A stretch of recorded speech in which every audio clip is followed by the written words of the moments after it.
You guys are hilarious. It's been too long. I've been laughing this whole time reading you guys' pre-stream chats. It's been way too long, everyone. How are you guys all doing? Welcome to a Thursday edition of My Wednesday Comics. That's pretty standard here in these parts that we stream on the wrong day. No, it was really tough for me to stream yesterday. I've got these like ongoing deadlines that like it kind of clashes with Wednesdays, and I can't give up going to the store on Wednesday, so I got to kind of rethink things. I mean, these deadlines might shift. They'll probably shift in a couple weeks, but the last few weeks it's been a little gnarly around the middle of the week, and so it's been hard for me to stream. And also, I was on vacation. I actually came back from vacation last week, and then we had to roll out of town on the weekend just for a quick day trip, and so it was kind of chaotic. But yes, I was out on vacation. Happened to be in Colorado last week. It was really awesome. Great time with family and just seeing extended family there. Mark's Music Obsession dropping a message here. Wait, if I can find it. I forgot how to do all this stuff. We are back, Mark's Music Obsession says. Yes, we are back, Mark's Music Obsession.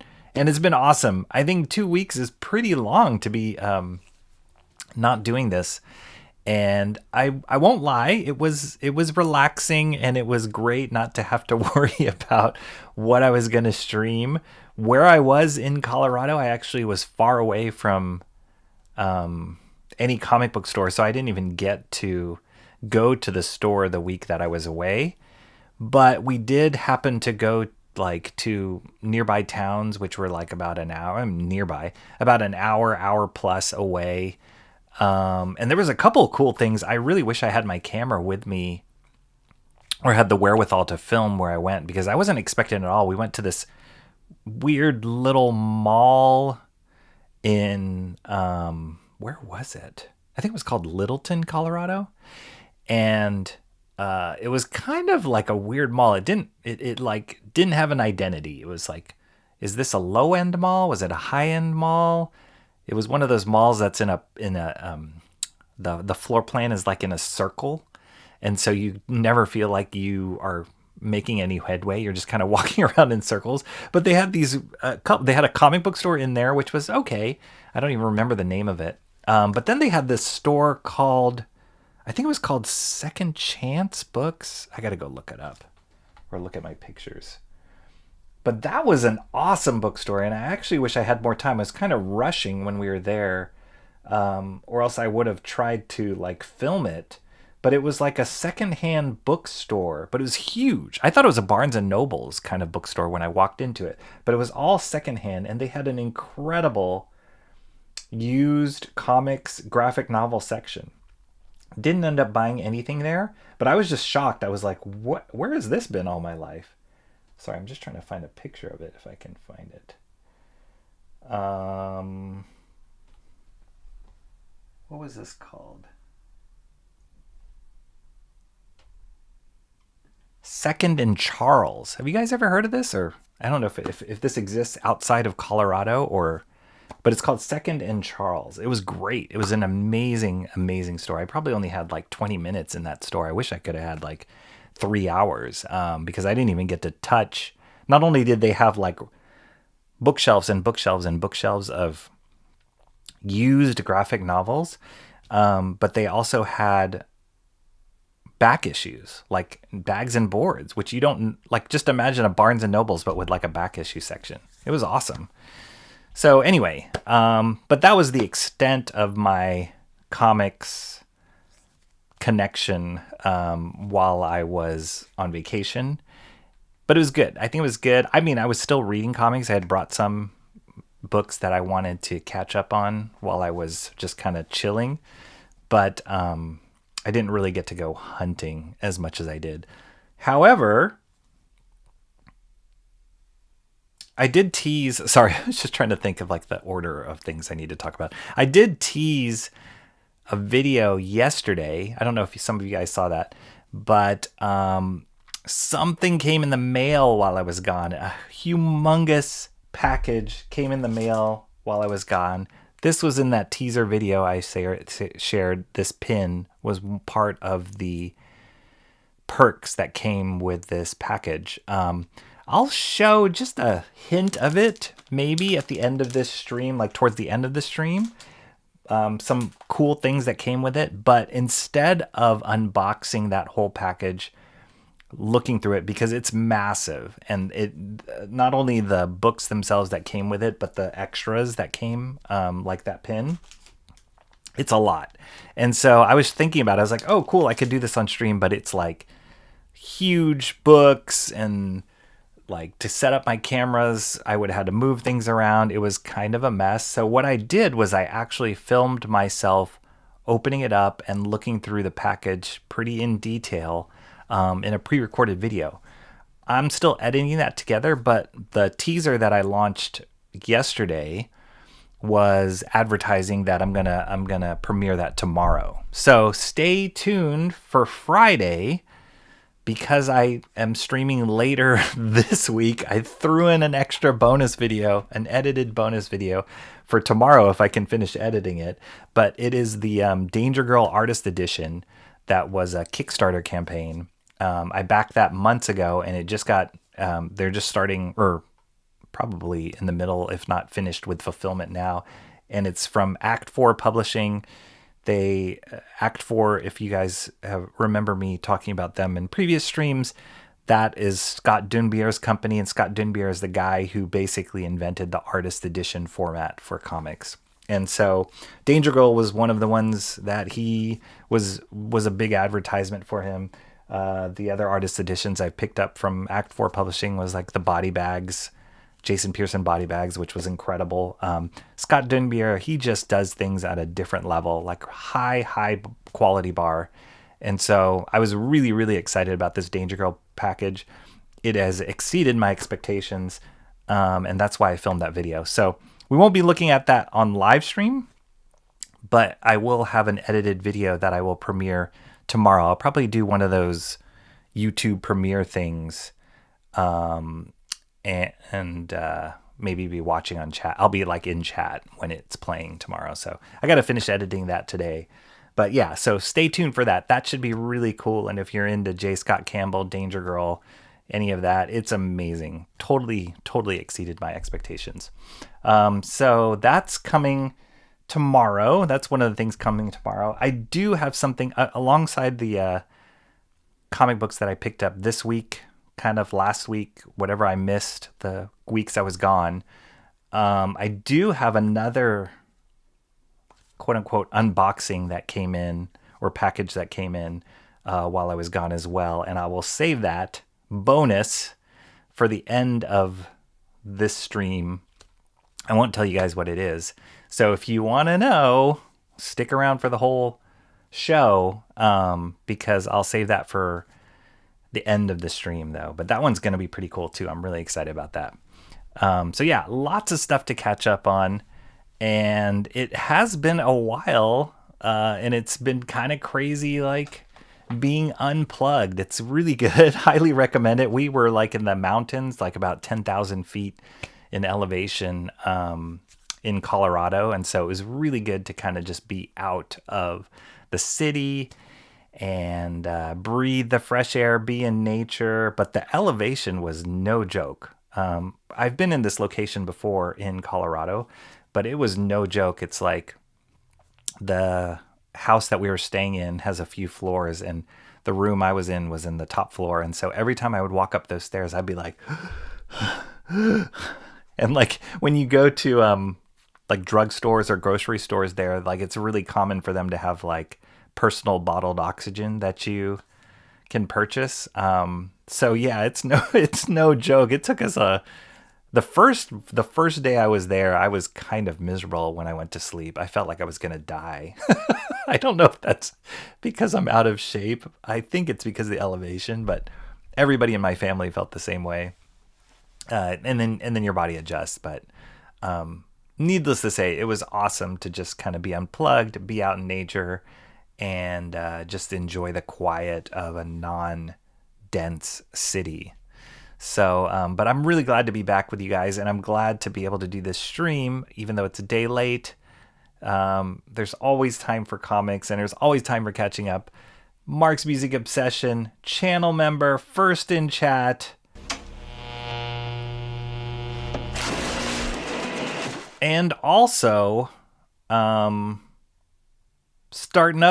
up his YouTube channel. How about that, Mark's Music Obsession? Actually, while I was gone, and sorry I didn't get to watch that live stream that you were a guest on that person's show. I did save it though in my watch list, so I'll watch that when I get a chance.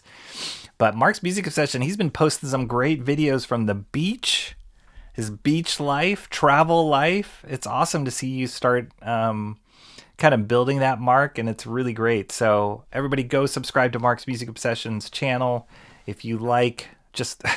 I just love watching his videos of the beach. They're just so relaxing, and it's beautiful, beautiful, beautiful sand, and just like, water all the way down to the horizon. So really fun. Mark's Music Obsession. He is also a channel member. I always have to double think that it's not subscriber, because subscribing, you just bleep. Member, you're committed. You're committed to these crazy emojis and icons we have here. So Mark's Music Session, always also a channel member here. We got a special little video for those people that are channel members. Here we go. Winner, winner, chicken dinner. Winner, winner, chicken dinner. Whoa.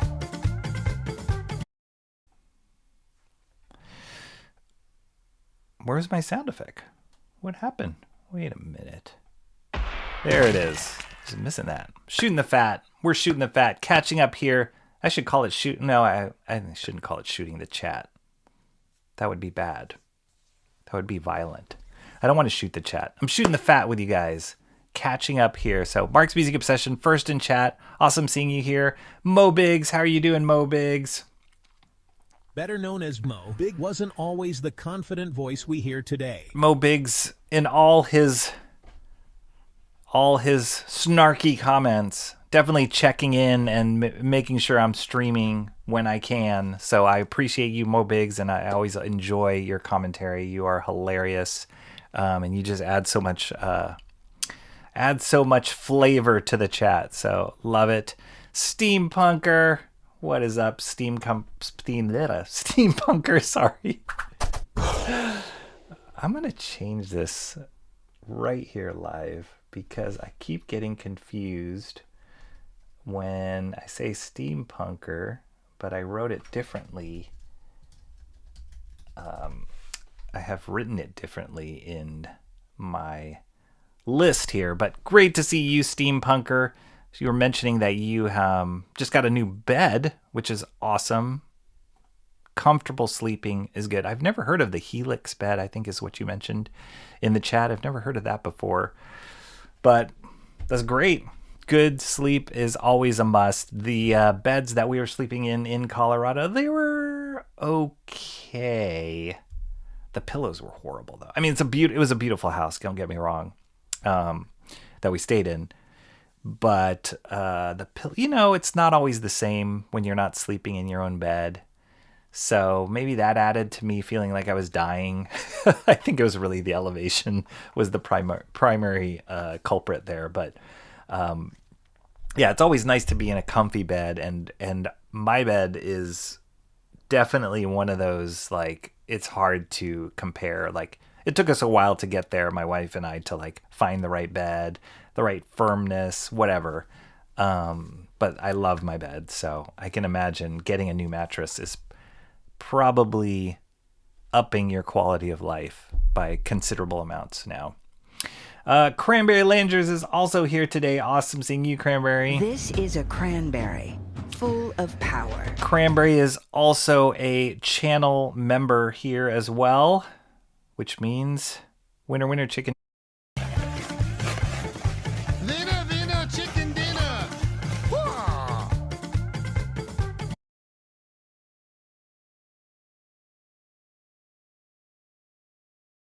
Ah. I could not find the button. How are you doing, Cranberry Langers? Happy Thursday. Yes. Mo Big says, I use a sleep alternative, also known as crack. I don't know. Is that good? Does crack make you tired? I thought crack makes you like really on edge. Is that? I don't know. I gotta catch up on my drug effects. But I didn't think crack made you tired. Maybe meth. What are we doing? What are we talking about here? Rocky, who are you asking at? Shanth. When I said sleep.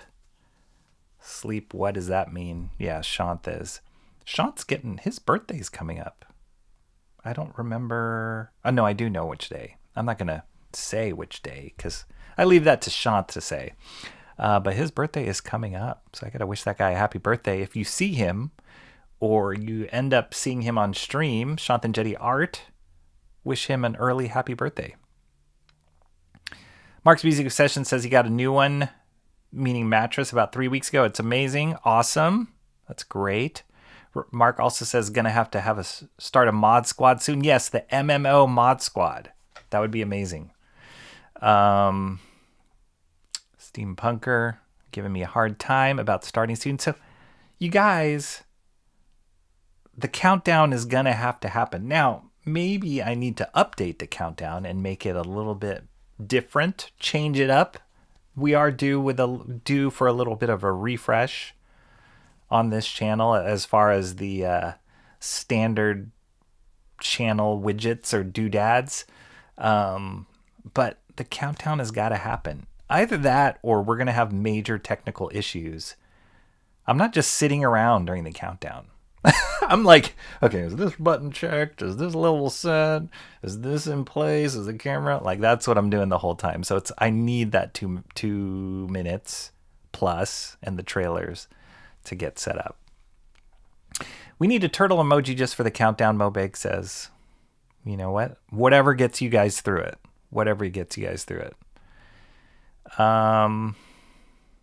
Rocky would get carsick on riding on a turtle.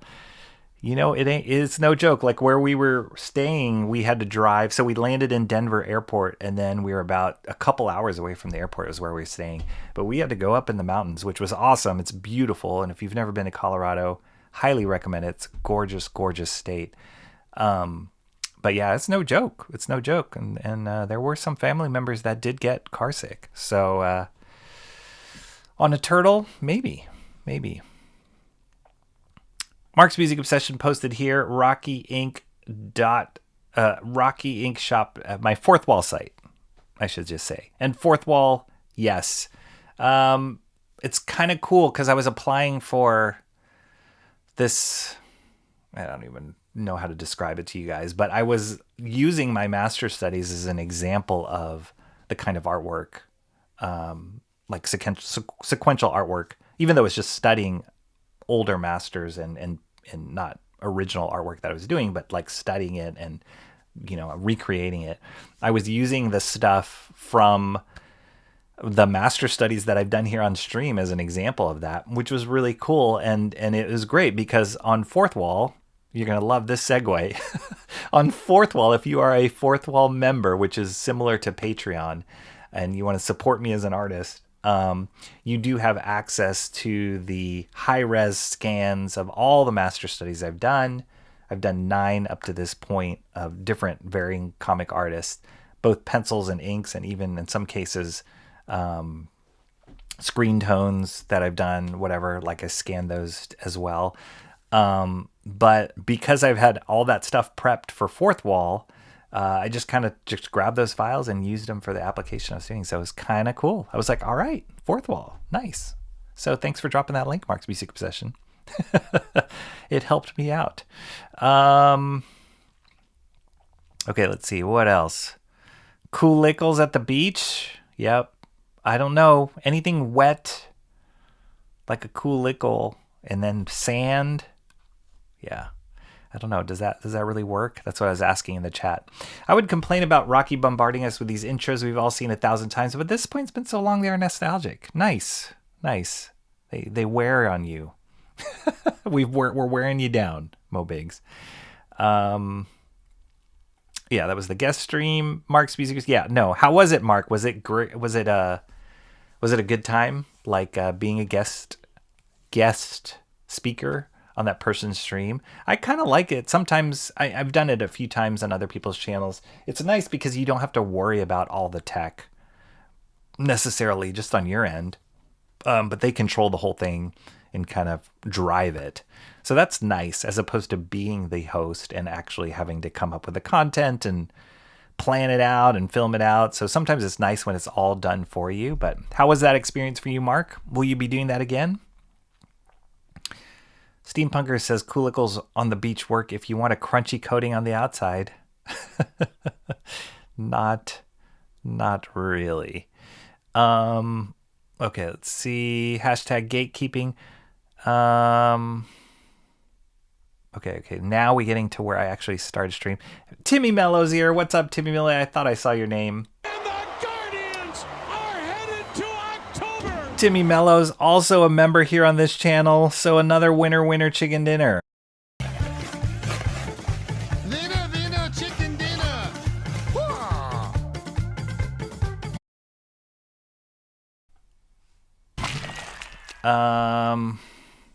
Steampunker says, hey, Timmy Mello, long time no see. No thanks to Rocky not streaming.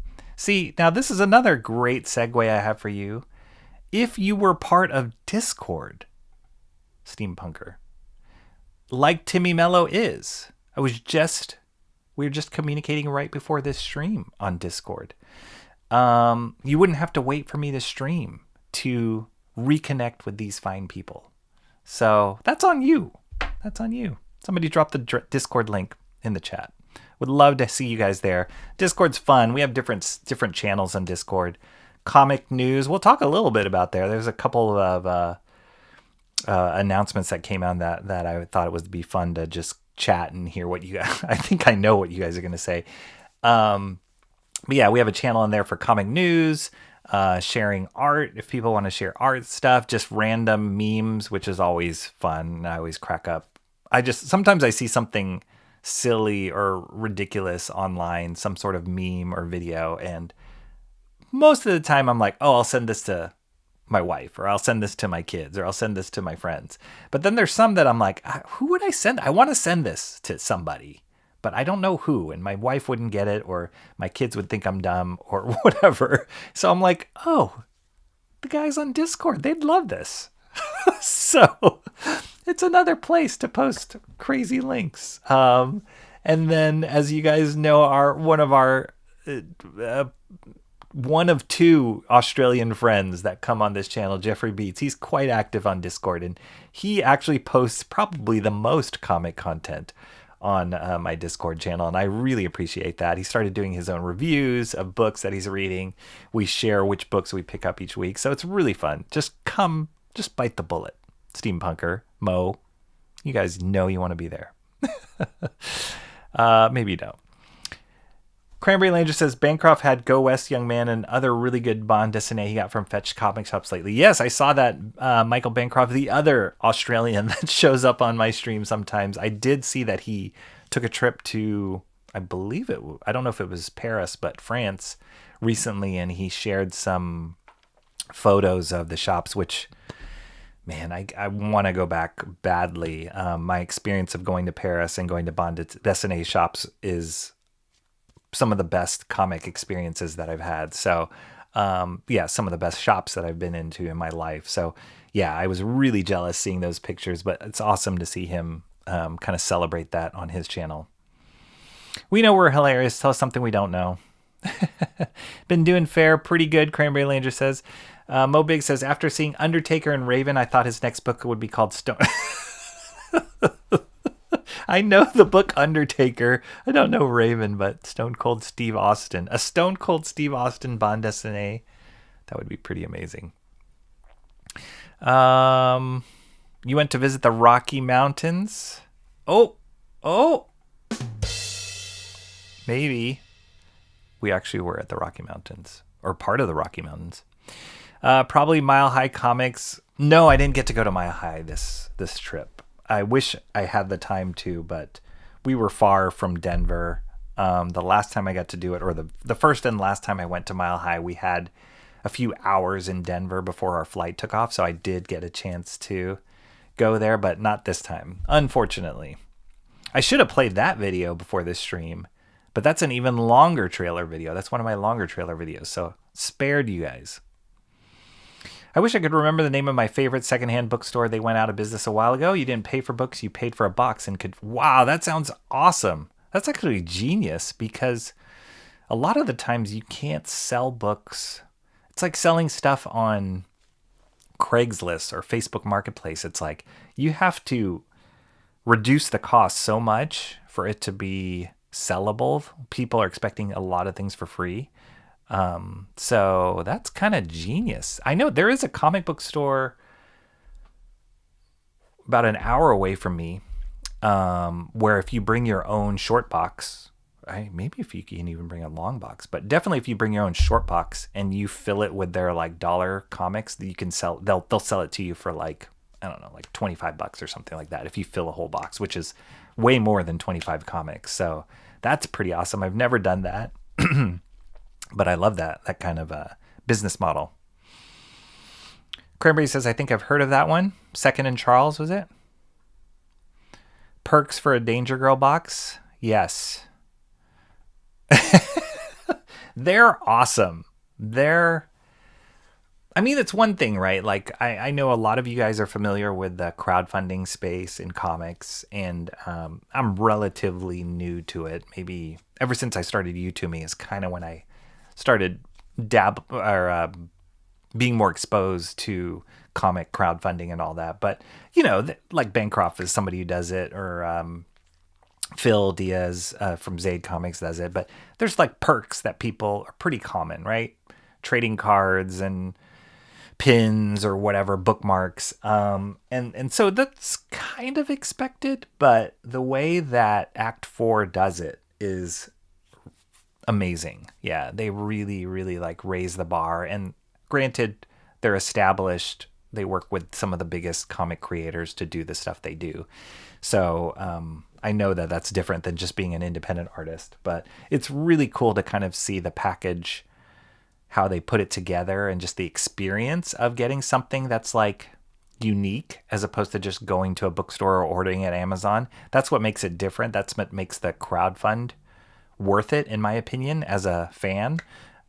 So yeah, definitely when that video comes out tomorrow, check it out, because I go in depth and all the stuff, and I like open up all the stuff, and it's awesome. It was just an awesome experience.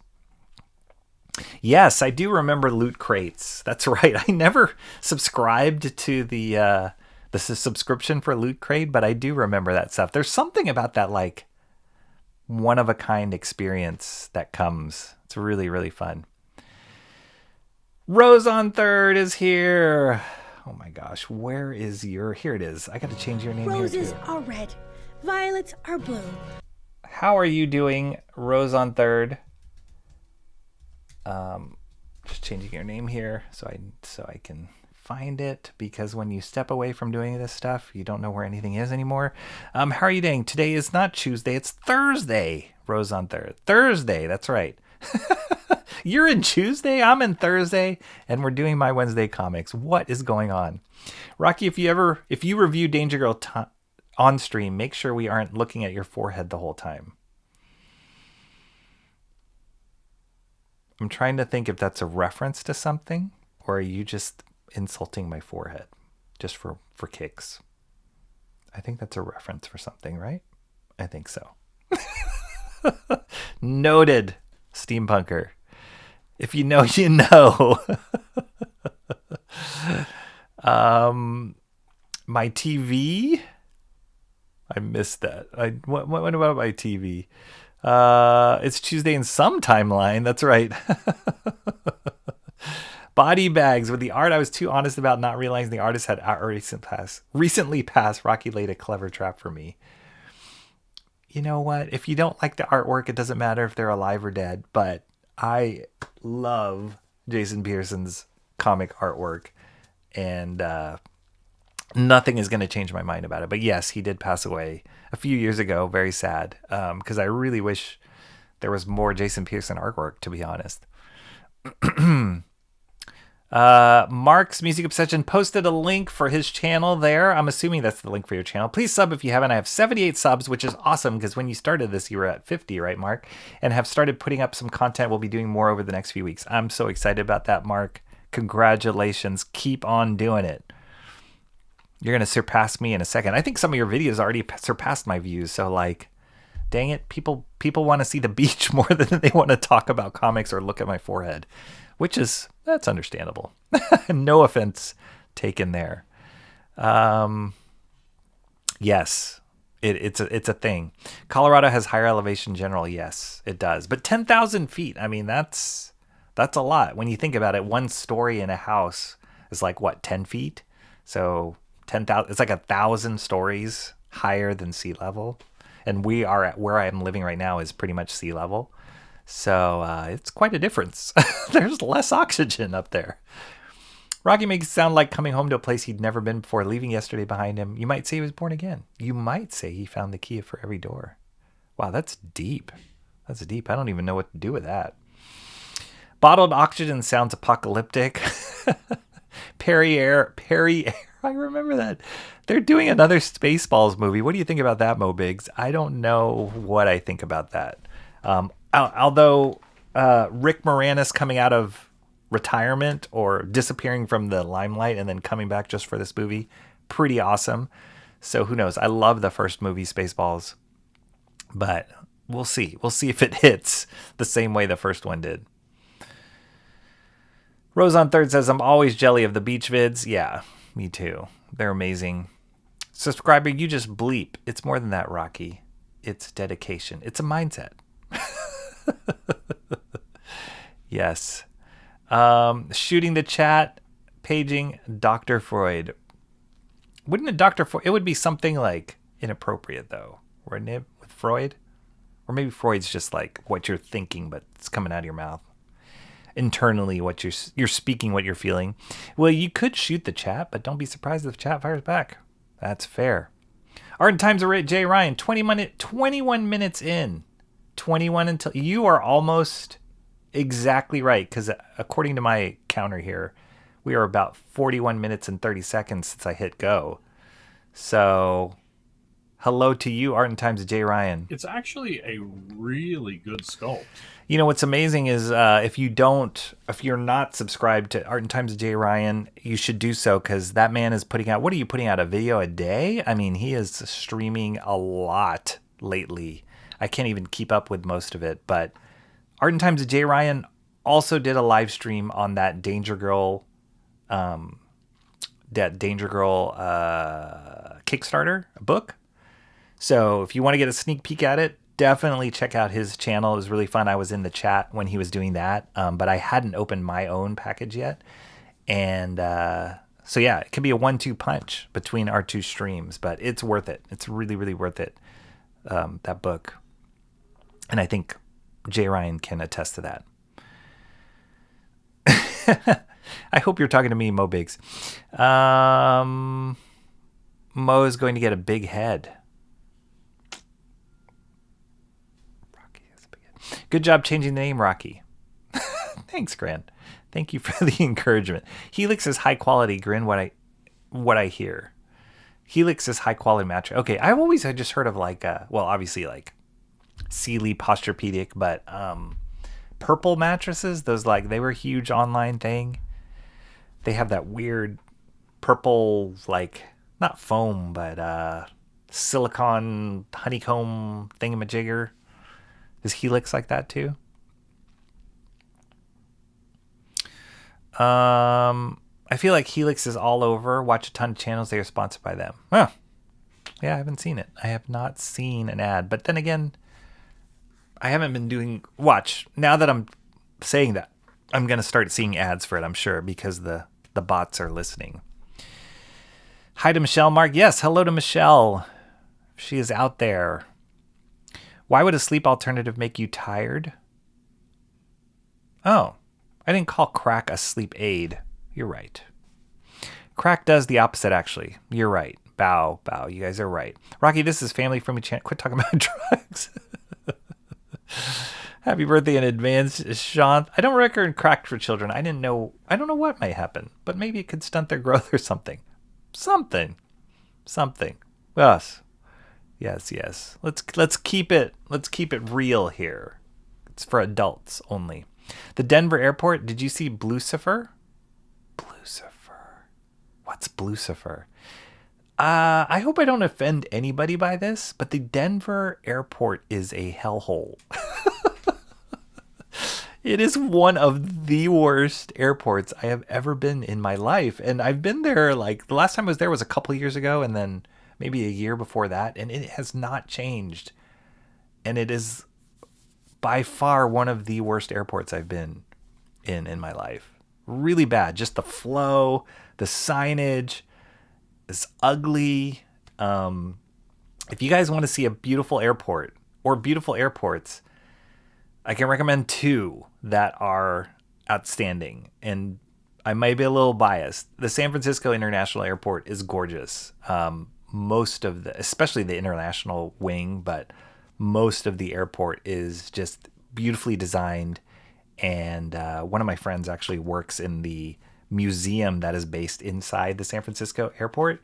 And so they curate all these like exhibits. So as you're walking through to your terminals, you'll see these like artistry exhibits and really fascinating. And they have a permanent collection of like airline outfits from decades ago, like from TWA and Delta and all this. Really, really fascinating stuff. And it's just a great experience. It's beautiful. It's like, you know where you're going. And for people who hate airports, it's actually a really pleasant one to be in. So that's one. The other airport, which is unbelievable, is the Singapore airport. And again, maybe I might be biased because I've been there so much, but the Singapore Changi airport in Singapore is unbelievable. It's like a destination. Even if you're not flying in and out of Singapore, people go there to just take pictures and see. And it's really, really amazing. Great food there, great sights. They have this beautiful like water fountain called the Jewel that's like pouring out from the sky. It's unbelievable. So that's been my experience with great airports. And then the Denver airport, oh my gosh, it's it's the opposite of all of that. So I have no idea what Blucifer is. It sounds very close to Lucifer, which probably is an apt description of whatever it is you're talking about. Crack is for drug addicts, to my knowledge, Mo, but I have known kids to be on crack. Okay. I got altitude sickness when I hit the Rockies. Yes, I think all of us in my family did. It was gnarly. It was really gnarly. And it's probably the worst I've gotten ever. You know, like I said, I've been there a few times in my life, and it's probably the worst. That first day was probably the worst I got. Probably because I'm getting older too, but it was not fun. We need another. Yes, I know, Steve Bunker. Jack Kirby's ghost is just mocking me for letting that Doctor Doom sit. I will have it done before Doomsday comes out. How about that? I can commit to that to you guys. I'll tell Michelle, hey, Lindsay, thanks. She's busy upstairs. Yes, hello to Michelle. Oh, yeah, the evil blue. Oh, that horse. Yeah, what is it? I think it killed the creator, as the lore goes, when the project was. Oh, yeah. It was ugly and it's like didn't make any sense. Ugh. It's bad. I did see it. I'm not sure about that last part, but could be. The whole airport has some very weird lore. I'm not surprised. There's parts of it that looks like a circus, like a tent. Yeah, it's really spread out too. You got to take a train from one terminal to the baggage claim, and it's like really roundabout. There's a lot of construction going on, so like things are blocked off, and it was chaotic. It was really, really bad. The guest stream went okay. Surprised I showed my mug for that long. It's a little unnerving, right, Mark? But you get used to it. Keep doing it. I want to make a strong statement about narcotics, but I don't want Rocky to read it loud. Okay. Got it. I have no idea where this chat is going. Some big-time urban legends around that airport. Yes. Do not say, gosh dang it, Rocky. Do not say, gosh dang it, Rocky. I'm not talking about narcotics. I'm talking about crack. Timmy Mel says all I do is meme there in Discord. That's right. It's good though. I love it. Timmy Mel has dropped some awesome memes there. Adam says I am in the Discord. Sometimes even share things. This is Adam. That's right. Adam shares some of his artwork on there, which is awesome. I did happen to share one piece recently. I don't even think I've shared an art piece on there, ironically, until now. But it's a piece that I did. I was sketching out a cover idea for Axe Wielder John, which was a crowdfunded book by Nick Patara. And he had like a fan art submission thing, and I was sketching something out. I can't remember why I never finished it. There's something came up where I couldn't finish it, so never got to complete that piece. But then I was just going through my old files, and I was like, oh, that's a cool image. So I posted that on Discord. So, okay, steampunker, got it. I understand. Since I don't have much about comics, where should I post? Where I should post most? Since I don't have much about comics, where I should post most? Just wherever. Share. We have a channel called Share Stuff. You post all the time in there, Rose on Third. It's fine. You're doing great. You may notice if something extremely good keeps you coming back for more, it's referred to as like crack. True. Like Discord. Discord is like crack then. This stream is like crack. I'm going to get struck. This is the guest stream I was on. If you want to check it out, he's a good dude, so give him a like. Oh, there it is. There's the link for the one that, for the stream Mark guest appeared on. John also was on Discord. He's still there. He still pokes around. He's still there. We're going to weed that guy out pretty soon. Not weed him out, but like draw him out. I'm confident. I have no room. Oh, just lost my window. I have no room for Discord in my life, Rocky. I'm a man of peace and tranquility. It's really not that stressful, Mo.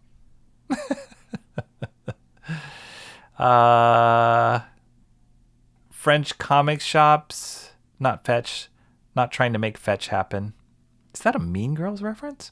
I'm more of a stunning Steve Austin guy. Art and Times J. Ryan says, 1 beer, 2 beers, 3 beers, give me a hell yeah, Steve. All right, this Stone Cold Steve Austin quotes. Never thought it was because of fear, Mo. Best way to overcome this is exposure therapy. Yeah. I mean, you think it would be chaotic Discord, but it's really chill, guys. Hope Emo's doing well. Yeah, where is Emo? Emo has disappeared. She went to go find John and never came back. What happened to Emo? We miss her. And her derailing. Are you glad I'm streaming today, Rose on Thord, or are you glad I'm streaming on Tuesday, as you stated at the beginning of this chat? No, I'm glad I'm streaming today, too. I really am. It's been a minute. Rocky actually skipped my sound at the beginning. No, I didn't, Mark. I didn't. I played it. I did, I promise. Oh no. That's a Mark's Music Obsession move, Rose on Third.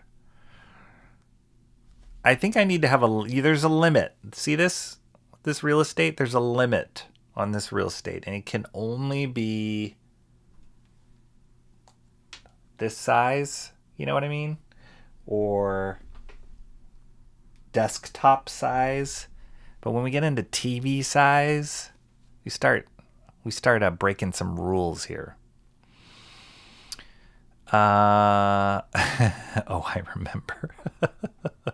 I remember. Keep in mind, it has been a long time since Rocky streamed. It has. Chocolate comes from the cocoa tree, and crack comes from the coca tree.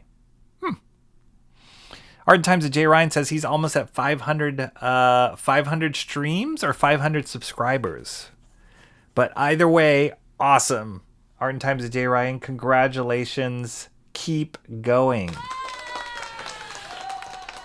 Like all of us. I think, what am I at? I'm at 718, which is awesome. Very, very excited. And you're doing the right thing, Art and Times of J. Ryan, by streaming frequently. That definitely helps the algorithm, I think. I mean, that's what they tell me. I'll post the link to that stream. Definitely one of my favorite stream mishaps. Okay, Steampunker. Let's do that. Your head is no competition for Bancrofts in terms of entertainment. I will gladly concede to the forehead. An eclipse has passed and several other celestial events in the time Rocky stream last happened.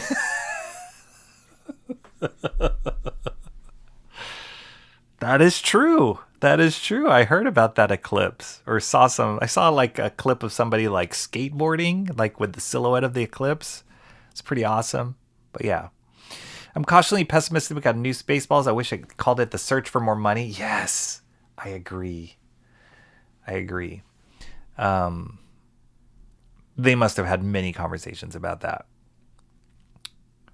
You were reviewing Danger Girl, and for a good 7 minutes, you didn't realize you had your cam on for your face, not the comic. Was it actually Danger Girl? Oh, man.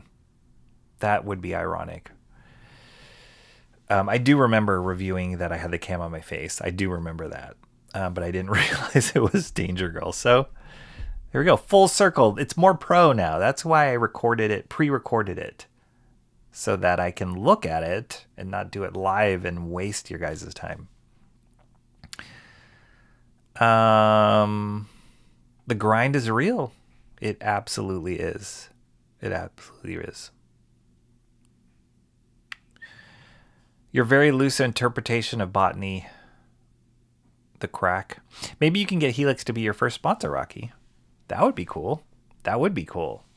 But then how many people watching my streams would buy? Well, maybe a lot because they'd get bored and go to sleep. So yeah, maybe that kind of works. Tracks. The bots not only are listening, they can read your thoughts. It's kind of insane. Some say the Denver airport is a literal hellhole, as in a portal to hell. I would believe it because some of the lines we were flying Southwest, and there was just no rhyme or reason to where we were standing and why we were standing in the line. We just knew we had to be in a line. So me and my family, we like split up into 4 different lines. Well, 3 different lines. And whoever got to the front of whatever line they were in, then the rest of us all kind of shifted over. But it was really chaotic. It was nuts. See? Okay, good. I'm glad I'm not the only one who thinks that. Denver in general, I would advise not being around. I mean, it's funny because where we were in Colorado is so beautiful. And then when you get within 30-mile radius of Denver, all of a sudden, like all that beauty kind of just fades away and disappears. So it was weird because, I mean, I guess Colorado's a decent sized state, but it was just so weird to like be in beauty and then in a split second, like be out like in this kind of dumpy industrial feeling city. Lucifer is a giant. Yes, I did see that.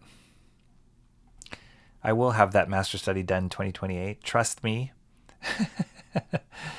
Mel's Hole is in Washington State, if I remember. It's different, yet kind of similar. There's also a similar hole in the Caribbeans dug by pirates in lore. Mel's Hole. Huh. The genocide mural? I don't think I saw that. I'm kind of glad I didn't see that. Ghost, Spooky Love, and Netflix is cute.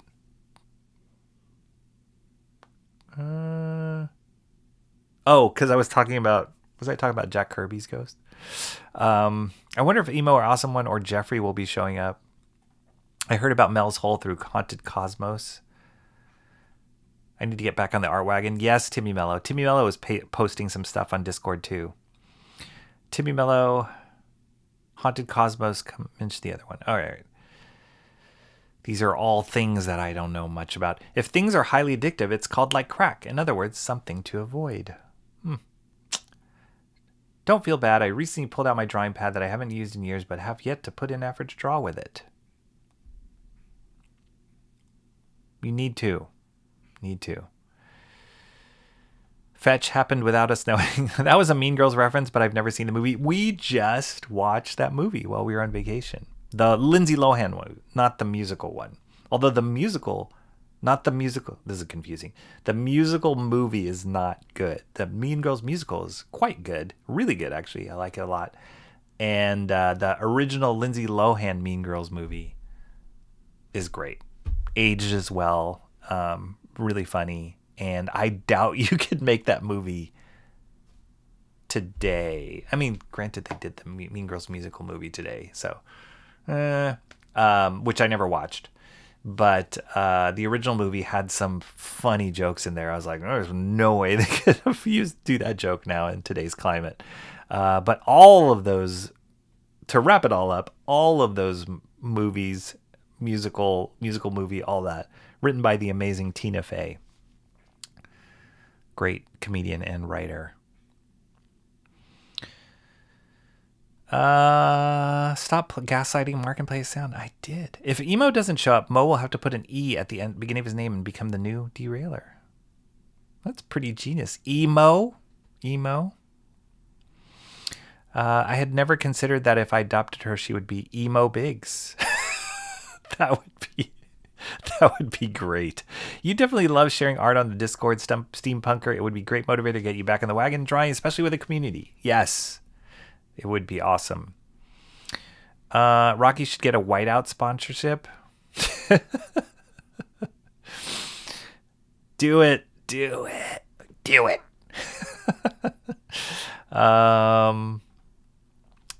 Speaking of which, the man, the myth, the Bogan. 10% bogan, 50% bogan, 100% bogan.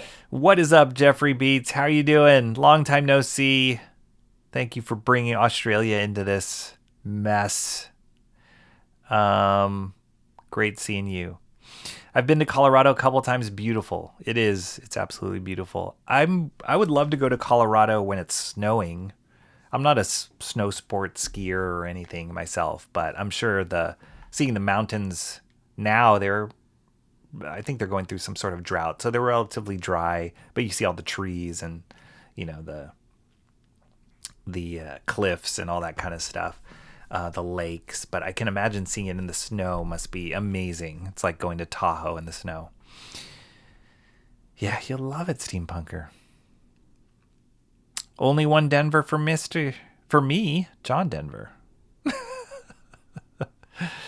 I quoted Rocky Mountain High and you didn't get the reference. Sorry. It's all moving fast and furious. Colorado is 104,094 square miles, 8th largest state. No wonder why we were driving forever. It's incredible though. Like, I don't know if many of you guys do like road trips. When I was younger, we did a lot of road trips. My family, most of the time we drove around the country as opposed to like flying to visit anybody. But it's an amazing thing to see. And in particular in Colorado, just like power lines and how they build highways in this very, very difficult terrain of mountains. It's like, how do they, I was even like we took like a gondola up the mountain once and I'm like, how do they get these wires up here? Like, I get it that they work now, but how did they, when they were building it, get the wires so high up in the air on this like, crazy terrain? I don't know. I would love to see like a sped up process video of how they built those things because it's insane. Okay, not bad being out of practice. Yes. At least 50% bogan today, Jeffrey Beats says. Colorado Rockies, fantastic. It can get into the negative 30s, Rocky. Yeah. Well, if it isn't my Thursday comics. How do you say monkey in French? Good to see you, Mr. Monkey Boy 1969. Have you been checking out Bancroft's channel? Because he's been talking a lot about bande dessinée. He's just took a trip there. So that might be more of your liking. Horseback riding around the mountain streams is something I'll never forget.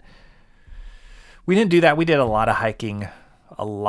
We did see like deer like near the house, like walk right up to the house. Not just a tiny deer, but like, I think they call them like 10 points with like their antlers. And we saw fox. It was awesome. Really, really great. I like Rock Candy Mountains. Rose on Third says Crack Rock Mountain High. You're just making stuff up now. I could live in Colorado. I don't say that about many places. I could too. Yeah, it's beautiful there. Beautiful, beautiful. Oh my gosh. Go see Colorado University while we are talking Colorado. Go see you. Go to Colorado University? Is that what you're saying? They had guys walk to either side with the ropes and lift them up. Is that how it happens? Is that how they work it? They just pulled really hard. I mean, I guess. When you're up there on a gondola, I took some videos when I was up there. It's like, you're not hanging by much. And that stuff has to work or you're plummeting to your death in a pile of metal. So it's pretty amazing, the technology. We totally take it for granted. And even though we're in, a very digital kind of company, digital kind of age, even just stuff like, we're not even talking about like horse and buggy or like old inventions, just like a gondola, right? But like just to see how it works and to think about how they built that physical thing is pretty mind blowing. It's like, how does this even work? So maybe that's just me having to get out of my world and be out in nature, but it's pretty awesome. Steampunker says, hey, here's a diversion from Discord. Rocky's forehead. I just might click on that link. Oh, man. Oh, this is horrible, Steampunker.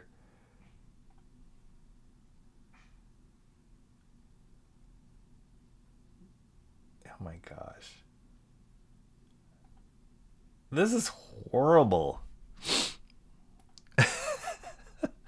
Wait for it. Let me share screen.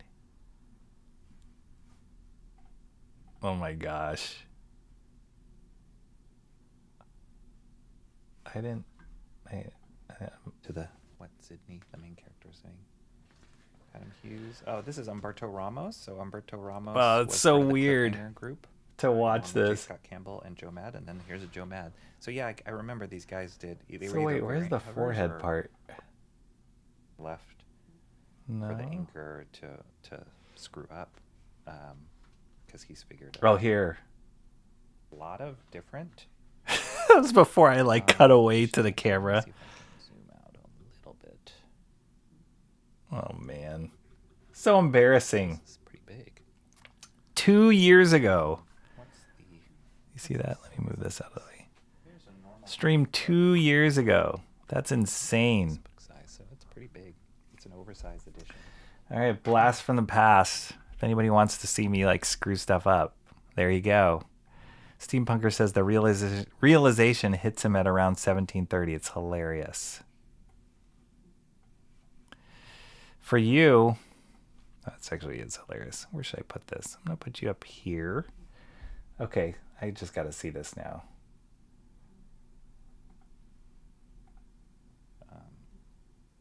It's great stuff. Really fun stuff. A lot of cheesecake. But for those of you who don't know, oh my gosh.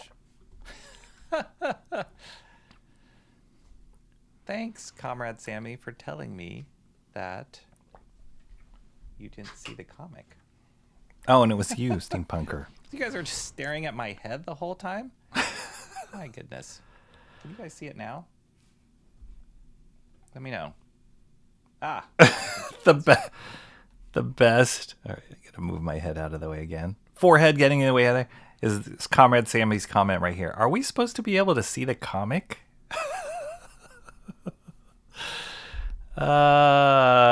Man. That's hilarious. Okay, let me see. Actually, this is a good segue to... Here we go. Mo Big says, where's the forehead part? Where's the self-awareness, right? What do you guys think of this news? Star Wars and Marvel Comics unite in a historic crossover event. I think it's not going to be good. I'm not even excited about this. Lucasfilm and Marvel have announced Star Wars / Marvel Hope Assembles, the first ever crossover between the Star Wars universe and Marvel Comics universe. Here's the kicker. Pop culture icon Kevin Smith will write the 5-issue limited series with art by David Marquez. We've looked at David Marquez's artwork before. He was the artist for the beginning of the Uncanny X-Men that Gail Simone was writing. It was actually pretty good. Not bad art. But, yeah, I don't know. Why? Why are you doing this? It's going to be horrible. There's no story that is going to make combining these universes worth it. None whatsoever. Star Wars comics, they're fine, but they're not even like a huge deal. I don't think so. Maybe somebody correct me. I don't think Star Wars comics are like,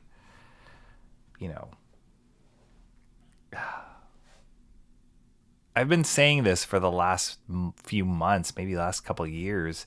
Marvel needs some help. They're just losing this battle against DC and all the like new kind of cool things that DC is doing. And this is not it, guys. This is not it. They can do both poorly.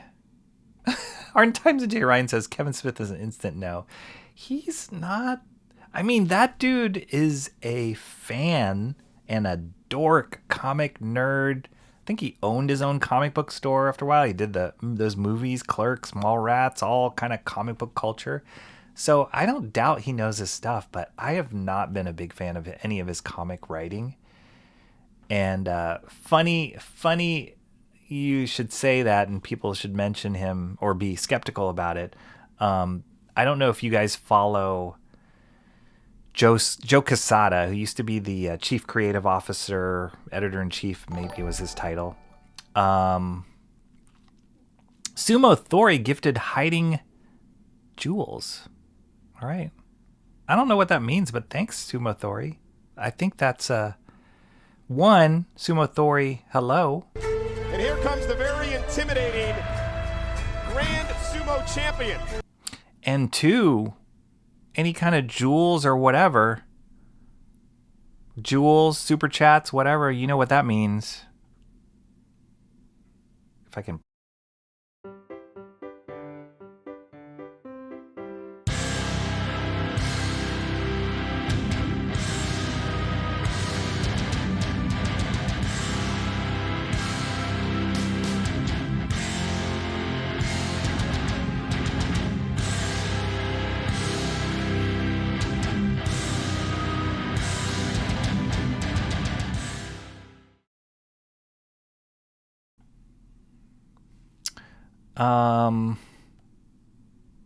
Welcome, Sumo Thori. Good seeing you.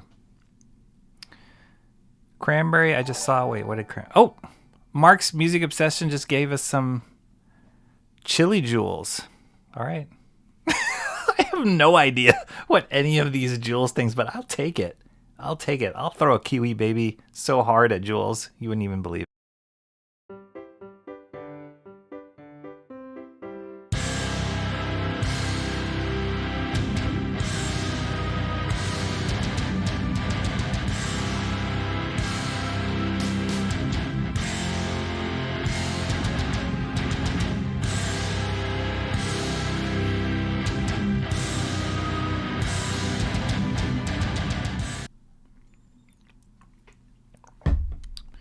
I love all these comments coming in.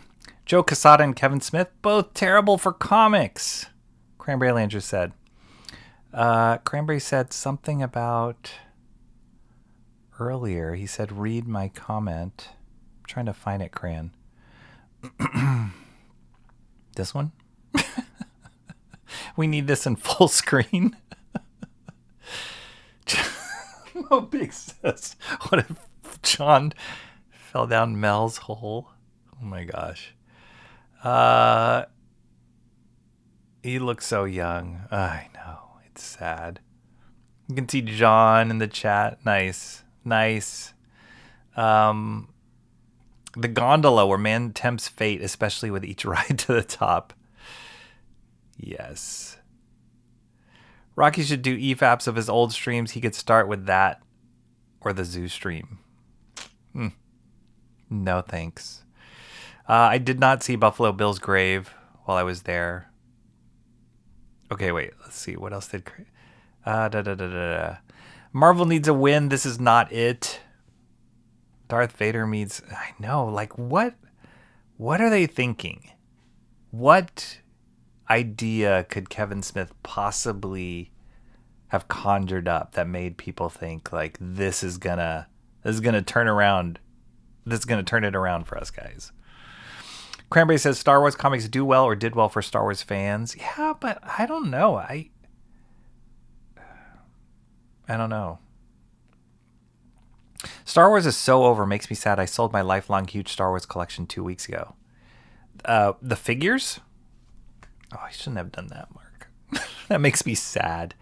It is, as far as an IP, I think it's never going to regain. There's no way it's going to regain what it lost, which is sad. It's totally sad.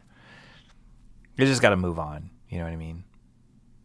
They'll continue making stories. They'll continue making TV shows and probably movies. But yeah, it's... I don't know what they're going to do.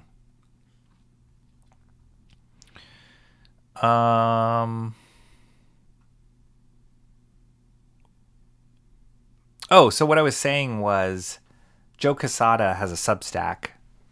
I'm not on Substack that much, but there are some cool comic creators that write on Substack. And I actually appreciate a lot of what Joe Quesada puts out in his. And I know you say both terrible for comics, Cranberry, but Quesada was an incredible artist and sequential artist, not just a pinup artist or cover artist.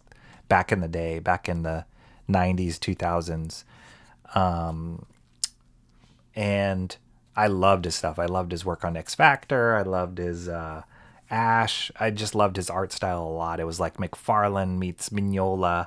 Now his art is a lot stiffer and a lot more realistic looking. And actually it lost a lot of the dynamics and energy that I used to love about his stuff.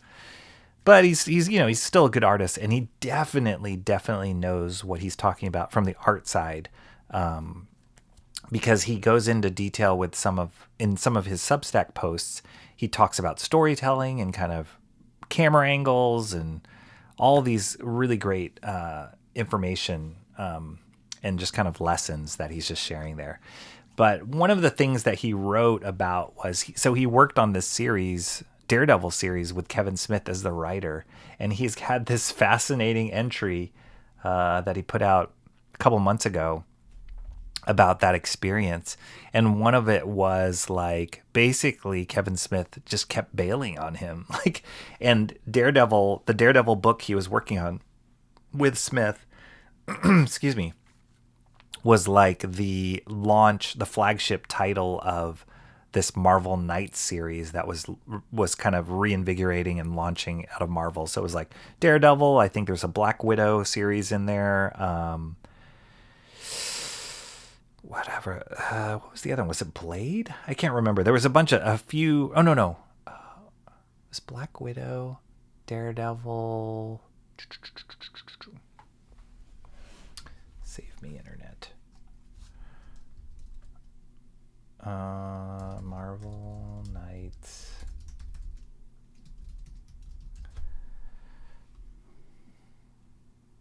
It was Black Panther, that's right. Punisher and Inhumans, that's right. And so it was cool. It was kind of this cool, it's a little darker, a little heavier stories, but Daredevil was going to be the first title out. And he was talking about, like, it was all this hype working with Kevin Smith. He's this famous film director, independent film director. and he just kept bailing on him, and he was just like, I can't do it. Like Kevin Smith just kept saying, I'm not going to be able to do it. I'm not going to pull it off. And so it's this kind of harrowing story of like him on, off, and Joe Quesada's like, what are we going to do? This is going to like tank us. So I'll post the link in the chat. I don't, it's worth a read at the very least, but it's kind of this like fascinating story. But I'm like, if that's Kevin Smith's reputation and you're putting him in charge of Marvel meets Star Wars, like what? Oh man. I don't know. I don't know why he was picked as like the writer on that. Like if you got, I'm trying to think who possibly could get me excited as a writer on Marvel plus Star Wars crossover. I don't know, Chris Claremont, maybe. I don't even know if I would be excited about it. That's a tough sell. It's a really tough sell. Writing Marvel comics, any of the like tentpole Marvel characters, and writing Star Wars for comics are two entirely different animals. And Kevin Smith, I wouldn't pick for either one of them individually, let alone a combo. Marvel Comics and Marvel Comics Uniting didn't work. That's right. Mo Big says, ooh, Kevin Smith, I definitely trust him to write this after seeing him cry tears of joy after watching The Last Jedi. It's a cool spread, though, Rose on Third says. Darth Vader. Oh, we said that. Marvel needs a win. This is not it. Yes.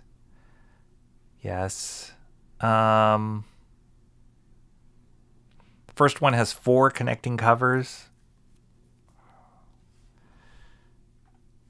It's probably some iteration of this image, I'm assuming. Thanos again? Dr. Doom again? Like seeing Deadpool next to Obi-Wan is just... what? It just doesn't work, guys. It's called Hope Assembles, too. Dear Lord. Good old Joe Quesada. Perhaps he can use his Spider-Man ruining powers to help further ruin the series. Oy. Kiwi Baby meets Star Wars.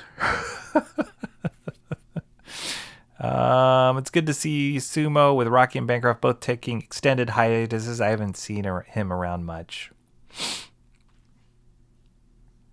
I've been forced to watch channels that hate everything. Hating everything is my job. That's right. Maybe when you watch those channels, then do you become the guy that likes everything? It's kind of one of those things, like balances out the force. Yeah. I will forever curse Joe Quesada for one more day.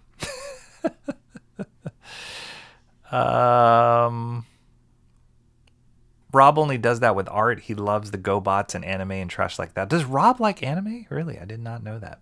Darth Vader versus a cash grab. Mark, you sold Star Wars collection. I have a few things I'll never sell. As a divorce expert, hopefully Quesada will advise Disney to divorce Marvel from Star Wars in the comics. The other thing that makes me like hesitant, or not even hesitant, but just like weary of this announcement was, I think in the article, the guy they just fired, this guy, the outgoing Marvel Comics editor-in-chief, C.B. Cebulski. This is apparently his baby. So it's like, oh, yeah, he was kind of not doing great running the company. And on his way out, you want to do this? Jeez Louise.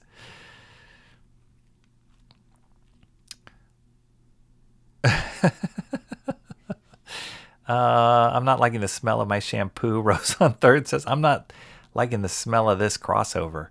Marvel Knights had Spider-Man, Fantastic Four, Inhumans, Punisher. Did it have Spider-Man? Was that part of Marvel Knights too? It was good. I did like it. Yeah, there's just Joe Quesada's Substack. Oh, I posted that link. Linz makes bathing sounds like a suspense film. Marvel needs to fix Wolverine. If they fix that title, other Marvel runs will follow. They have Game coming out, and should catch readers. They have a game coming out and should catch readers with its release. Wolverine could be darker than Absolute Batman. It could. It actually could. Marvel needs a rebirth like DC had before Bendis ruined things. Yeah, they need something. I mean, there's this new editor-in-chief coming in, right? So I've heard semi-positive things about what he's done in the past. His name's Whacker. DWJ on art for Wolverine. Yeah, just give that guy the keys to the castle. It's like assigning J.J. Abrams to write a comic. Ed Brubaker as a writer? I don't know. For Star Wars and Marvel? I don't know. Huge collection of ships, play sets, all about 3 of the original 96 figures, including all of the original 12. All the stuff was first generation batch for each piece. Wow. Hopefully you made money, Mark.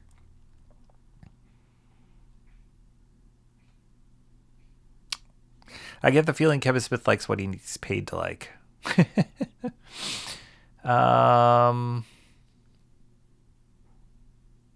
Bangers is in France. Is he still there? We send our best boy every couple of years. See you in a bit, walking home. All right, see you later, Mr. Monkey Boy 1969. Thanos and Doom feel like casual knowledge. If they really want to spice things up, the High Evolutionary or the Grand Master would have been better cosmic big bad choices. Yeah, Thanos is just overplayed. Doom, they just don't work in the genre of Star Wars. I just don't, I don't really see it. High Evolutionary, yeah, I guess he's more cosmic-ish.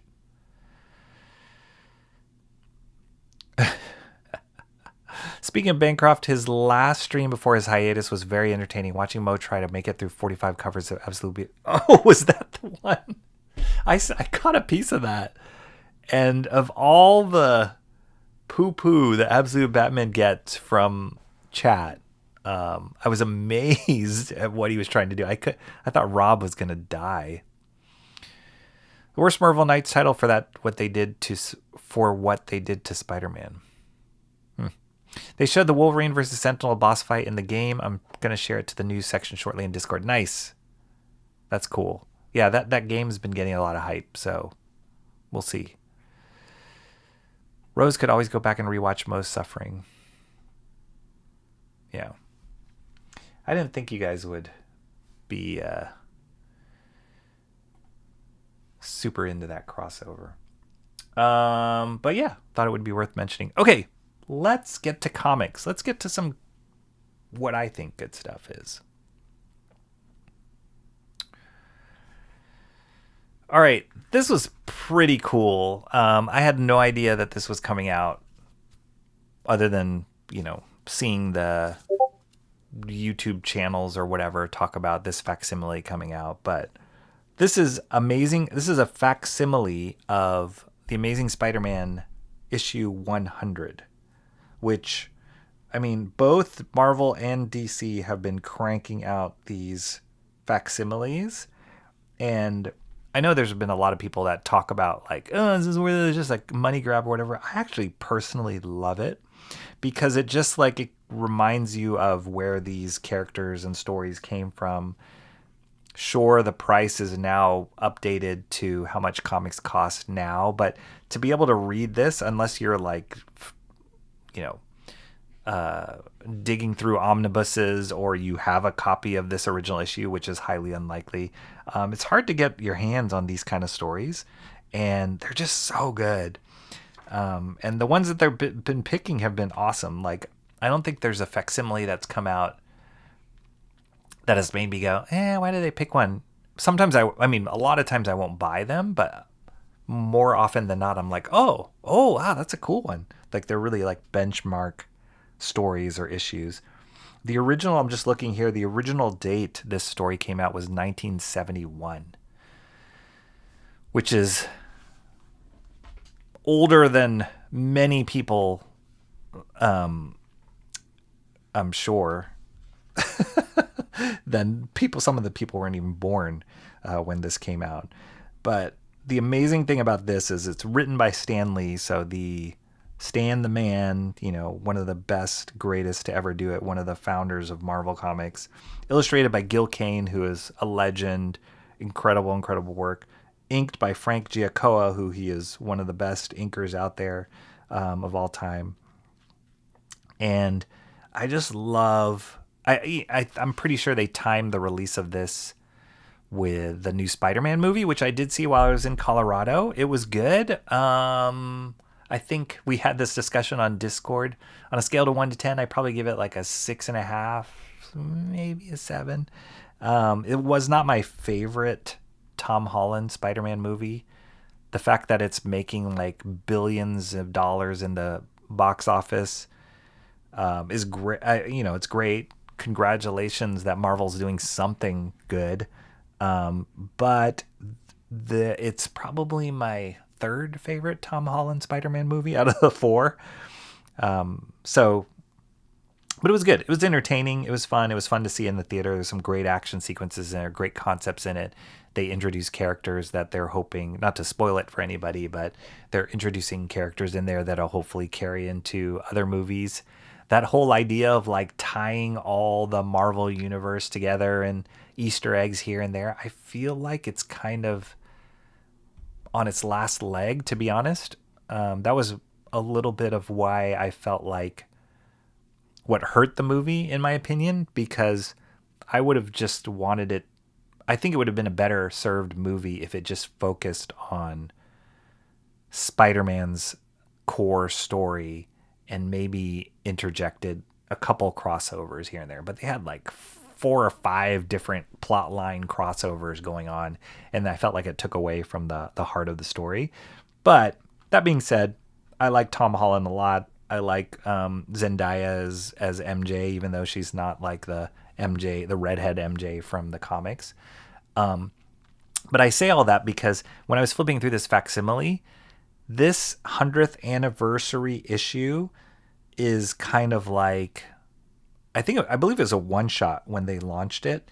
So it's not like it's connected to any ongoing serial story. They just kind of summarized this struggle of Spider-Man in this.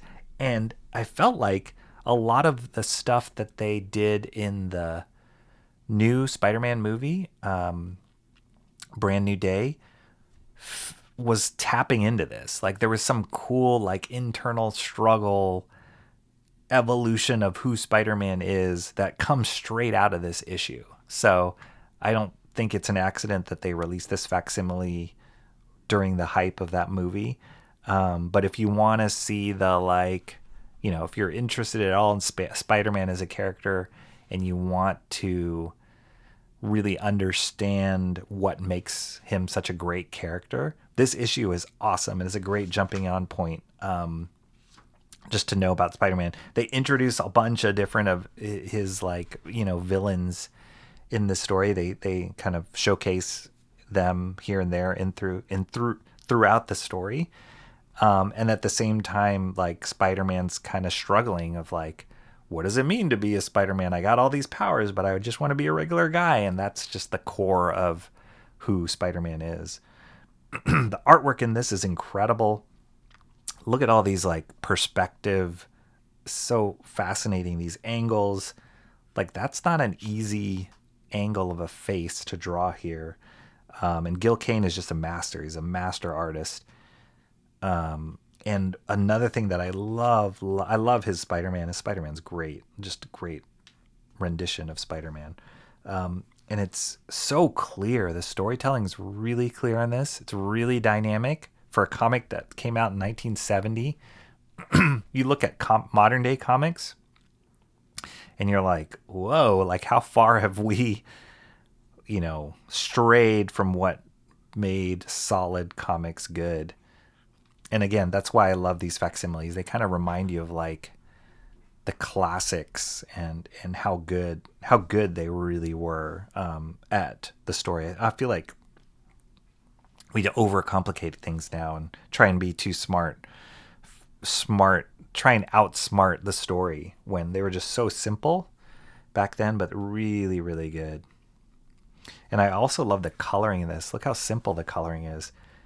they had very, very little tools that they could use in publishing back then, and that's what limited the color palette. There's no Photoshop, there's no painting. It's just like super simple flat coloring. Oop. Hang on one second. I gotta respond to that.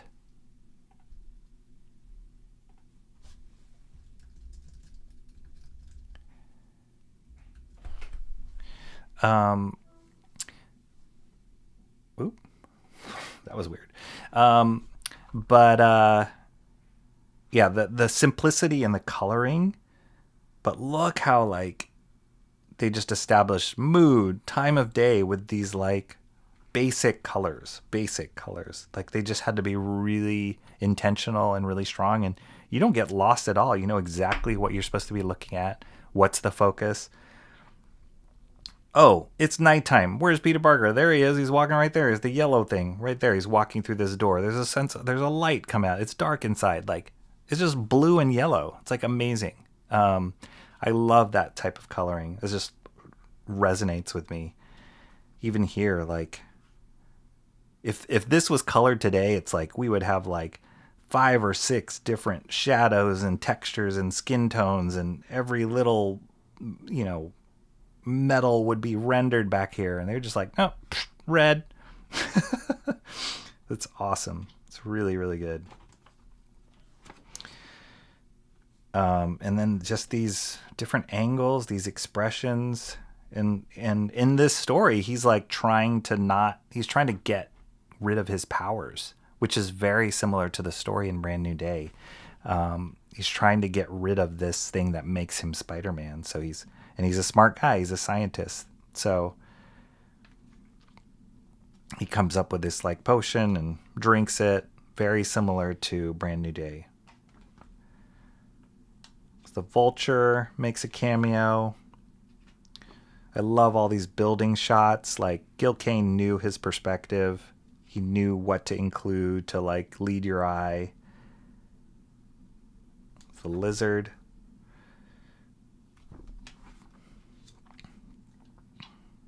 It's great. Great stuff. Green Goblin. Classic. And just every panel's exciting. It's fun. It's like, this is what comics should be. And not to, I like modern comics just as much as the next guy, but there's just something like so pure about comics from this time. There's the Kingpin.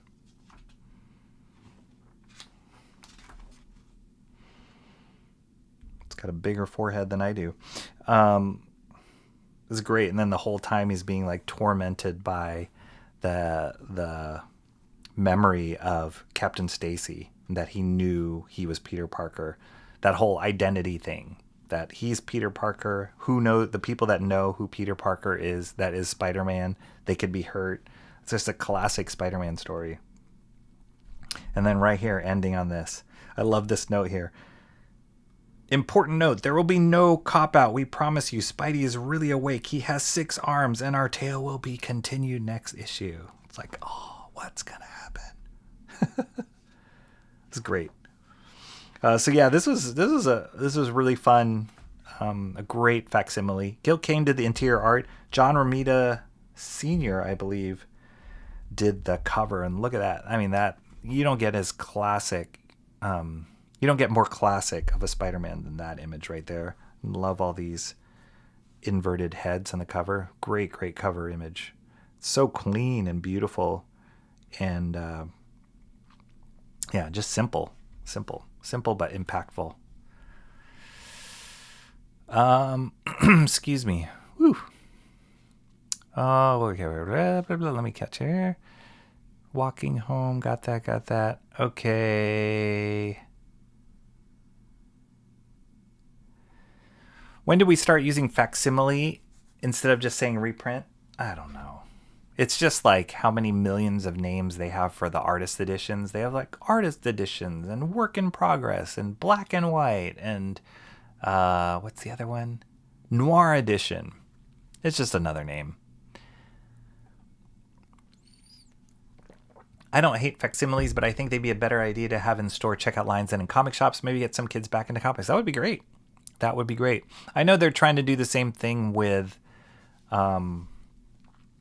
are those called? The compact versions that are like the manga digest sized versions of like the classics, Dark Knight Returns, Watchmen,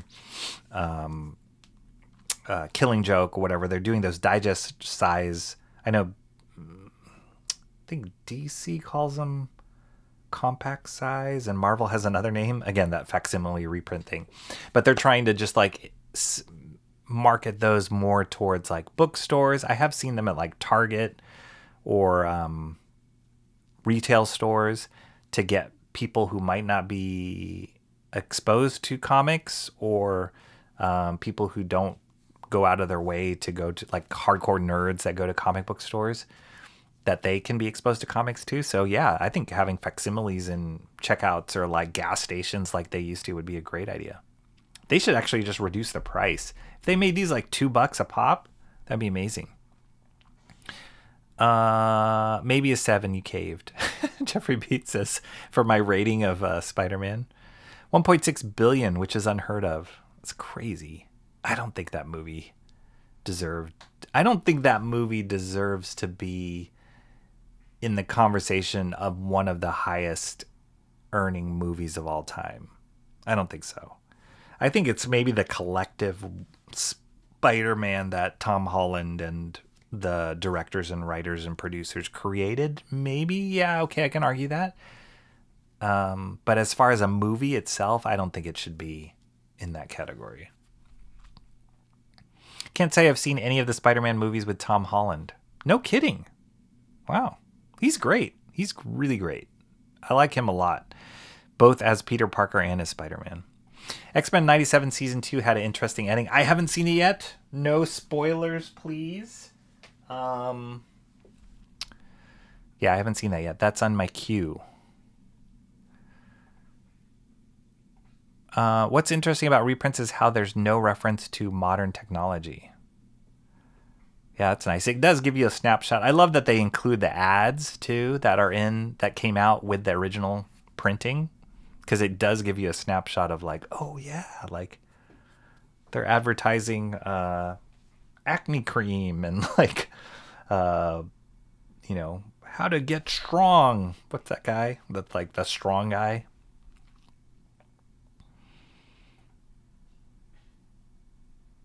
Yeah, there's things I like about all the different Spider-Man iterations of the movies. I think Tom Holland is my favorite actor to play Spider-Man. But when I think about the other ones, like Andrew Garfield and Tobey Maguire, there's stuff that they do. Spider-Man 2 is still one of my favorite superhero movies of all time, the Tobey Maguire one with Doc Ock. Still one of my favorite movies. Superhero movies. Young boys used to watch TV shows about the Old West, time before TV was invented. I don't know why everyone thinks entertainment for kids need to feature everyone with a smartphone or whatever. Yeah.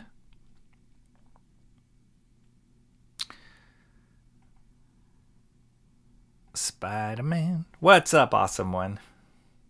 Yes! That's awesome! Long time no see. It's good to see Rocky spending time in nature allowed him to learn to love color again.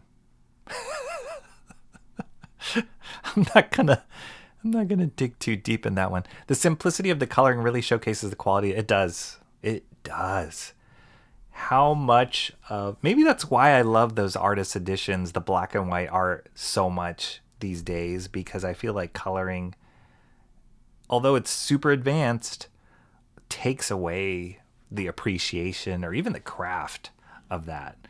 Maybe that's because the people who do the black and white line art aren't as good as these old masters are. You know what I mean? Those guys had to be amazing, because coloring was not going to save you at all. So, yeah. I love the art line work. I love the brush work. It's not bad, but it's no Web Spider-Man #1. Nice. Gil Kane acceptable, but cocaine is a problem. Old advertisements are awesome. You don't like Gil Kane. Big foreheads. I actually miss watching Bancroft. It does showcase the art. I didn't even know he was sick. Who's sick? Comics at their best, champagne comics. It might be the process, but it probably sounds better. They might increase the fidelity or de-age it or something. The coloring? It was definitely the process. Like, they couldn't reproduce more than just these flat colors at the time. Bangers is over in France trying to get Facsimiles renamed reprints from the French Bordeaux comics. If they made these like $2 a pop, it would be amazing. Exactly. We use the same technique in crack industry. Get them hooked and jack up the price. Mr. Monkey Boy has 88 degrees and 5,000% humidity. No way. Not me. Google says it became a thing around 2019. When you starve people from decent entertainment, you get Spider-Man making $3 billion. There's probably something to that. I think Spider-Man just going to the movie theaters, they were riding on the wave of the Odyssey, which I'm wearing my Odyssey shirt right now. Look at that. I think, people were just like, whoa, going to the movie theaters are awesome with IMAX and blah, blah, blah, blah. So I know when we watched Spider-Man, there were like lines of people going to see it. It was kind of crazy. And it's cool, good or bad. If you don't like the movie, it's great to see people going to the theaters and theaters actually making money. I like it much more than 4/5 of the Spider-Man movies. The current movie or the comics? The comic? X-Men 97 spoiler, the butler did it. It helps to get Peter away from Zendaya, Mobig says. Strong Guy Guido. Did you like the end of... Yeah, he's in the X-Men season 2. Is that what you're talking about? Is that what you're talking about? Liking it more than 4/5 of Spider-Man movies? X-Men season 2. X-Men 97 is quite good. It's really good. Do you like the end movies of season 2? I will watch the new Spider-Man for the fan service. That screenshot of the tarantula cover homage was cool. They did that. They did these cool, like... It's just at the beginning, they did this montage of Spider-Man like doing things around the city, and they reproduced comic covers in his poses. That was pretty cool. And it was like, oh, that's the whatever cover. And one of the covers is this that they reproduced. They didn't quite get Spider-Man in this position. All right, do this. But they did get like Boomerang, and he was a modern looking Boomerang, but it was kind of cool that they were just trying to pay homage to different classic Spider-Man covers. Charles Atlas, that's right, thank you. Andrew Garfield still has the unfinished story that Sony can tell under the inspiration of the recent Ultimate Spider-Man run. He's great. He's too old now, I feel like, and so is Tobey Maguire. But he added like the thing I liked about Garfield's Spider-Man was like kind of the sincerity that he added to it. He was really great with that. Does Denver still have any good comic book shops? No, I didn't get to go. We were just saying that. I didn't get to go to Mile High this time.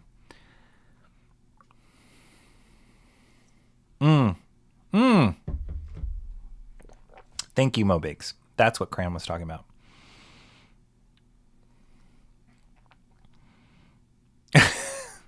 My message to Sumo is about the facts. Yes, okay, got it. Thank you. Bangers will go past Mile High Comics on the way home from Frenchland. Oh, really? Awesome. I hope he goes. Tell him to go watch my video. Mile High for it. Nice. Okay, cool. Let's get to the next one. Just make sure I didn't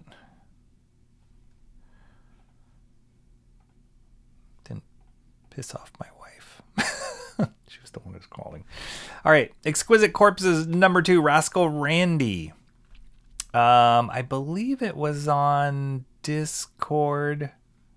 Yes. That Jeffrey Beats said he was not really into the first issue of Rascal Randy. I really liked it, actually. And it's the spin-off from the Exquisite Corpses story. This character, Rascal Randy, and I really enjoyed the Exquisite Corpses series. I'm sure they're working on season 2 right now. That one's done. That was a 13-issue first quote-unquote season. But they did these spin-offs of a few. They're doing these spin-offs of these serial killers that were in the original series. So Rascal Randy's the first one to come out. And the other thing is, I kind of like the artwork that they're doing this particular series in. It's a little bit more cartoony, which I think fits well with Rascal Randy because he's based off of a like old-timey cartoon character. That's his story. Like he's the serial killer is like in this mascot costume that's based off of this cartoon character. So it's kind of cool that they picked an artist that does a style that can work with the cartooniness. I've seen there's been some issues of stuff like even like Todd McFarlane, who is one of my favorites growing up, a comic artist. And I remember when he would try and do cartoony stuff, he was like a big fan of Felix the Cat and he'd do some other cartoony reference, and he would draw it in his Todd McFarlane style, and it was like, ooh, that doesn't quite work, Todd. But so it's kind of cool that they pick an artist who his natural style lends itself to this like old timey cartoon, but he can also draw pretty cool like dark stuff.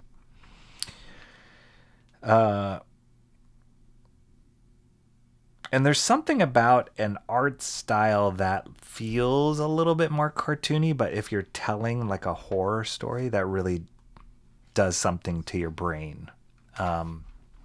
There's an artist by the name of Jay Stevens who, what is the name of that? Jay Stevens, I know he worked in comics, and then he also worked in the animation industry. What is the name of that book that he did recently? But he worked on a show called like Jet Cat and The Secret Saturdays. He's got a kind of a cartoony style, but then he just recently did Atomic City Tales. He just recently did, was that Oddville? He did a book called, was it Oddville?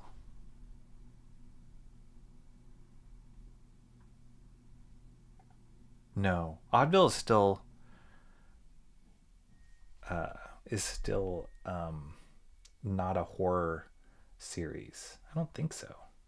No, Oddville is still kind of cute, cartoony. Jay Stevens. Dwellings. That was it. He did a series called Dwellings. And here, I'll share with you guys some images. So he's got this kind of cute style. Like he did it in this, it's almost like Richie Rich or like Casper the Friendly Ghost. But the story was really dark. There was like cults in it and sacrifice. It's super gory, like you can see in this one image here.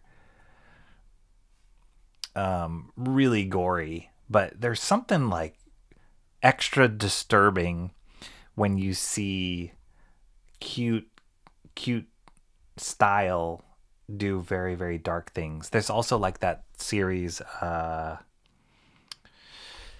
super popular series right now. Goodness gracious. It's not Before the Sun Rises.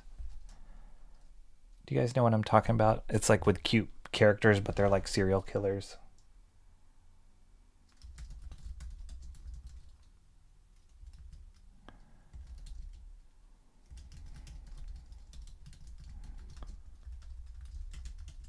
You don't even want to know what I'm writing in Google. It's called Beneath the Trees. That's right.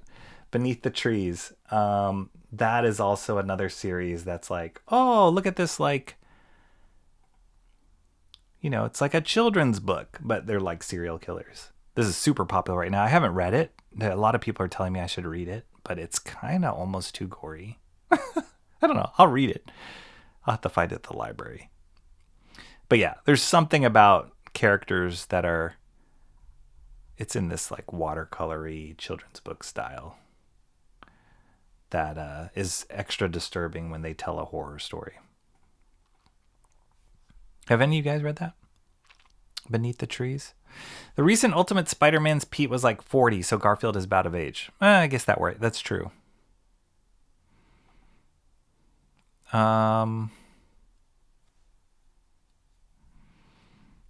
Who's talking in the...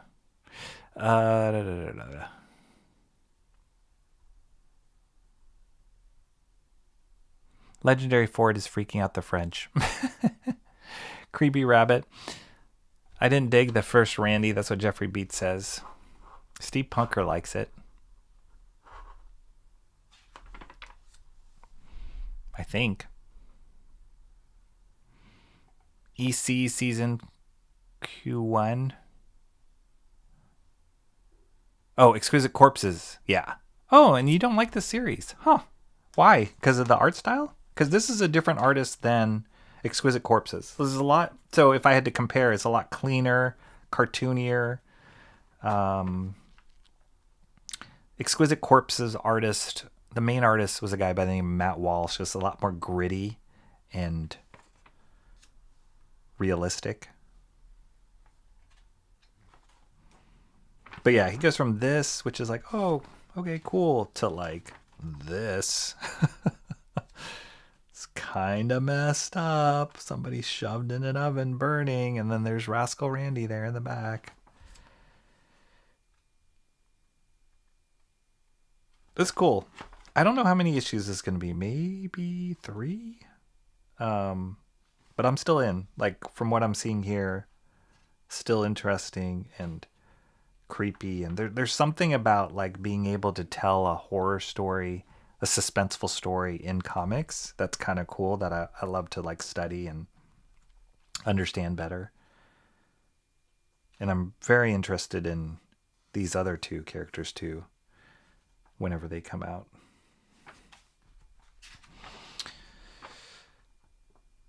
So there you go. Exquisite Corpses, Rascal Randy number 2. I don't think it says how...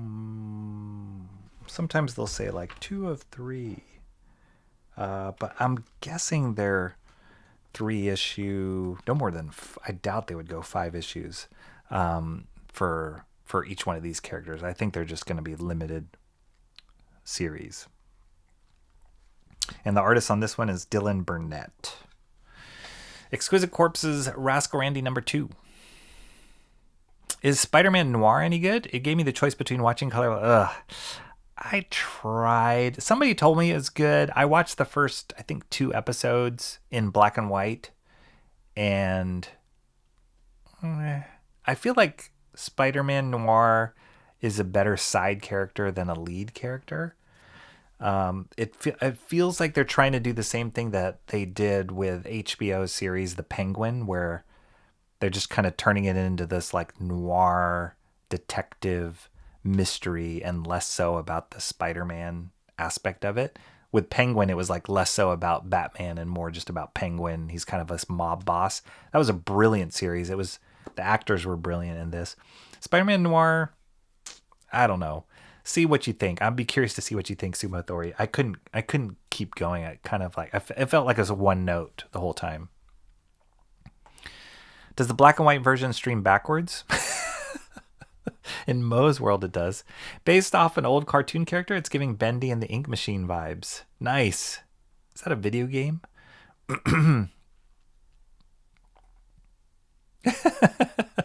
Rose, stay with us. Down some coffee. Timmy Miller remembers the Secret Saturdays. Nice. Rocky's dulcet tones will put you to sleep. That's how it works.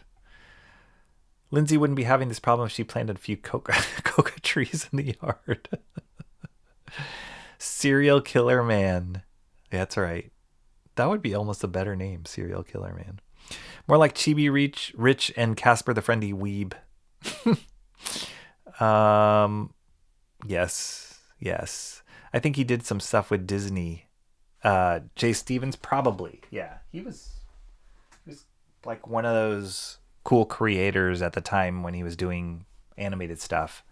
He was doing some pretty cool stuff. I thought he said, "Here, I'll share it with you guys, you son of a..." No, I didn't say that. Yes, in the trees, beneath the trees. Disturbing for the man who animated Cute and Dark. So, Awesome One's referring to the Happy Tree Friends series that I did work on in my career. Yes, that's exactly it. It is disturbing. Behind the hedges, beneath the trees, same thing. Up the flagpoles. I haven't read Beneath the Trees, but in my defense, I'm not 12. Jeffrey Beats says, I will read. Okay, I'd love to know what you think. Jeffrey Beats, tell me if you recommend it. Awesome One says, I usually toss those books after reading them. I'll review on Discord. Thank you. Salute your shorts. I like watching YouTube and X at the same time. Nice. Of my show? Hello, everybody on X and YouTube. And if it's Mr. Monkey Boy, both. That only took 4 pages before it went dark. Yeah.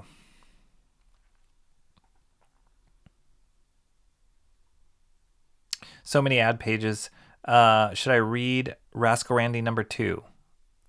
I think so. How many pigs did the lady kill? The Penguin was better than the Batman movie. Yes, I agree. The Penguin was so good.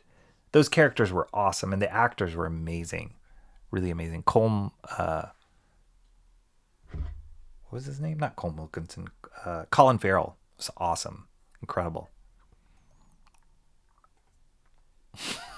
Oh my gosh. Some dog in China that was whacked by kids while streaming. What? Bendy is a horror game? Nice. Wouldn't you be surprised if Happy Tree Friends inspired these comics? Maybe. I would be honored. I'm the chat ninja. It only makes sense. Okay, next. M.A.S.K. I always want to say M.A.S.K. But that's Flash Gordon. How do I get this? M.A.S.K. is Mobile Armored Strike Command number 3. This is the ongoing series from Skybound Entertainment. Same guys that are kicking butt on the G.I. Joe, revamping G.I. Joe, Transformers. They also have a series called Void Rivals. All at the helm of that is Robert Kirkman. And then just recently they launched M.A.S.K, Mobile Armored Strike Command, which is based off of the toy line from Hasbro from our childhood. The creative team, Dan Waters and Pipar in particular, the artist, he was this artist that I discovered doing a series called Petrol Head. Lots of cars, lots of action. And so he was a natural, when they announced he was working on M.A.S.K, it was a natural fit. I've liked the first 2 issues so far. Some people I've seen reviewing it have kind of dropped off a little bit. I've liked it. I think just seeing where they're going with this, they're kind of working towards a huge crossover with G.I. Joe Transform. I mean, they've already done some crossover here and there, but they're inserting M.A.S.K into this. And so it's kind of cool, you know, and there's a lot of like, I think I mentioned this when I was looking at the previous issue of M.A.S.K on one of my previous streams. The lore of M.A.S.K isn't as developed. There's not so much deep strata of history with M.A.S.K like there is with G.I. Joe and Transformers. So it's kind of cool for them to like push the bounds and you know, kind of reinvent it and yet still stay true to the old toys, which is what you want to see, right? This is awesome. Some dude jumping about to punch a helicopter jet is pretty cool. And I love how like different each one of these masks look. It's kind of cool. That's how it was with the toys, but it's really cool for him to like push it.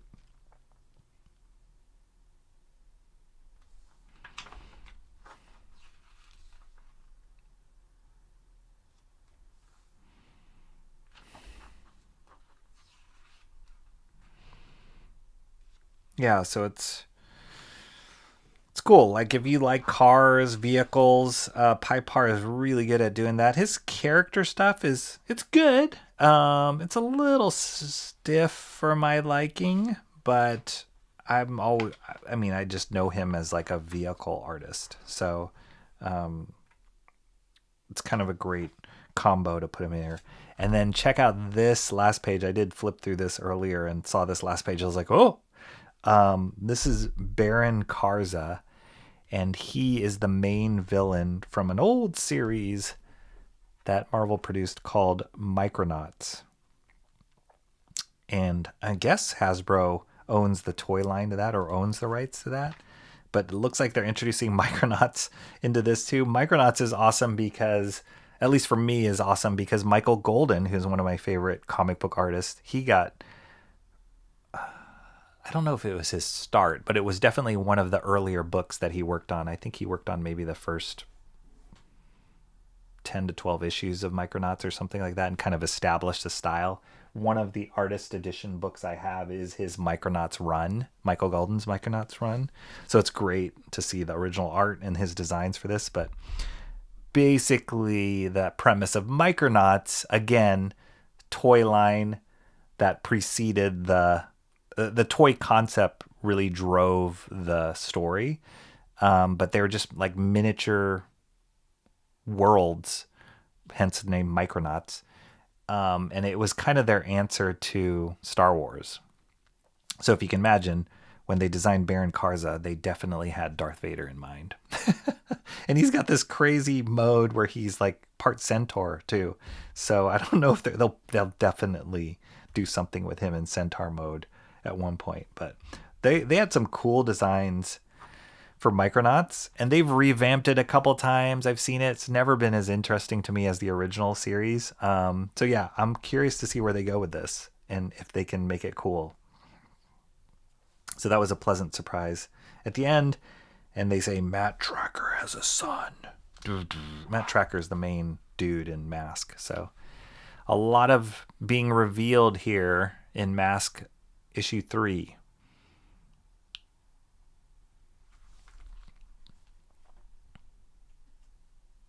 Where is our Chuck Norris? It's going to come, man.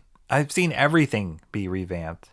Turtles, M.A.S.K, G.I. Joe, Transformers, SWAT Cats, some crazy stuff out there that's just, you know, all the nostalgia, all the like old things that we grew up in. They're trying, you know, He-Man, all that stuff. That's right, Micronauts. People read a couple issues of M.A.S.K, then lost interest. Shades of the original cartoon. Maybe. It's true. M.A.S.K again, at least we get some good Rocky sound effects. They just axed that Catwoman show based on the Batman and apparently a Poison Ivy series too. Probably did it with conflicts with the impending Gunverse, Batman and Clayface stuff. There's a whole lot of shakeup going on.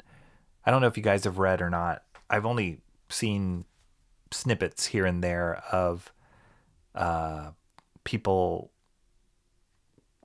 criticizing James Gunn. Maybe is a strong word. Well, I mean, it is the internet. But a lot of people, like when James Gunn was first announced as like the creative poobah for the DC films, everybody's like, yeah, because, you know, James Gunn did all the Guardians movies and kind of killed it. And then he came out with Peacemaker, which did really well. And then the Superman movie, was some controversy in the Superman movie, but it did well. And then Supergirl bombed, and now things are getting shaky. Batman movie got delayed. And then a bunch of shows just got canceled. I think they were supposed to do a Suicide Squad spin-off series, Amanda Waller series, I think that got canceled. And then something else, like a bunch of stuff is getting canceled now. So I'm not quite sure what is going on with DC. Like I thought maybe they were on the right track.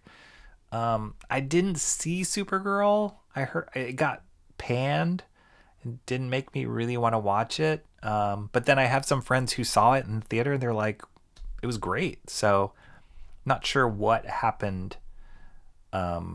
Other than like politics getting involved in it, or was it really a bad story? I don't know.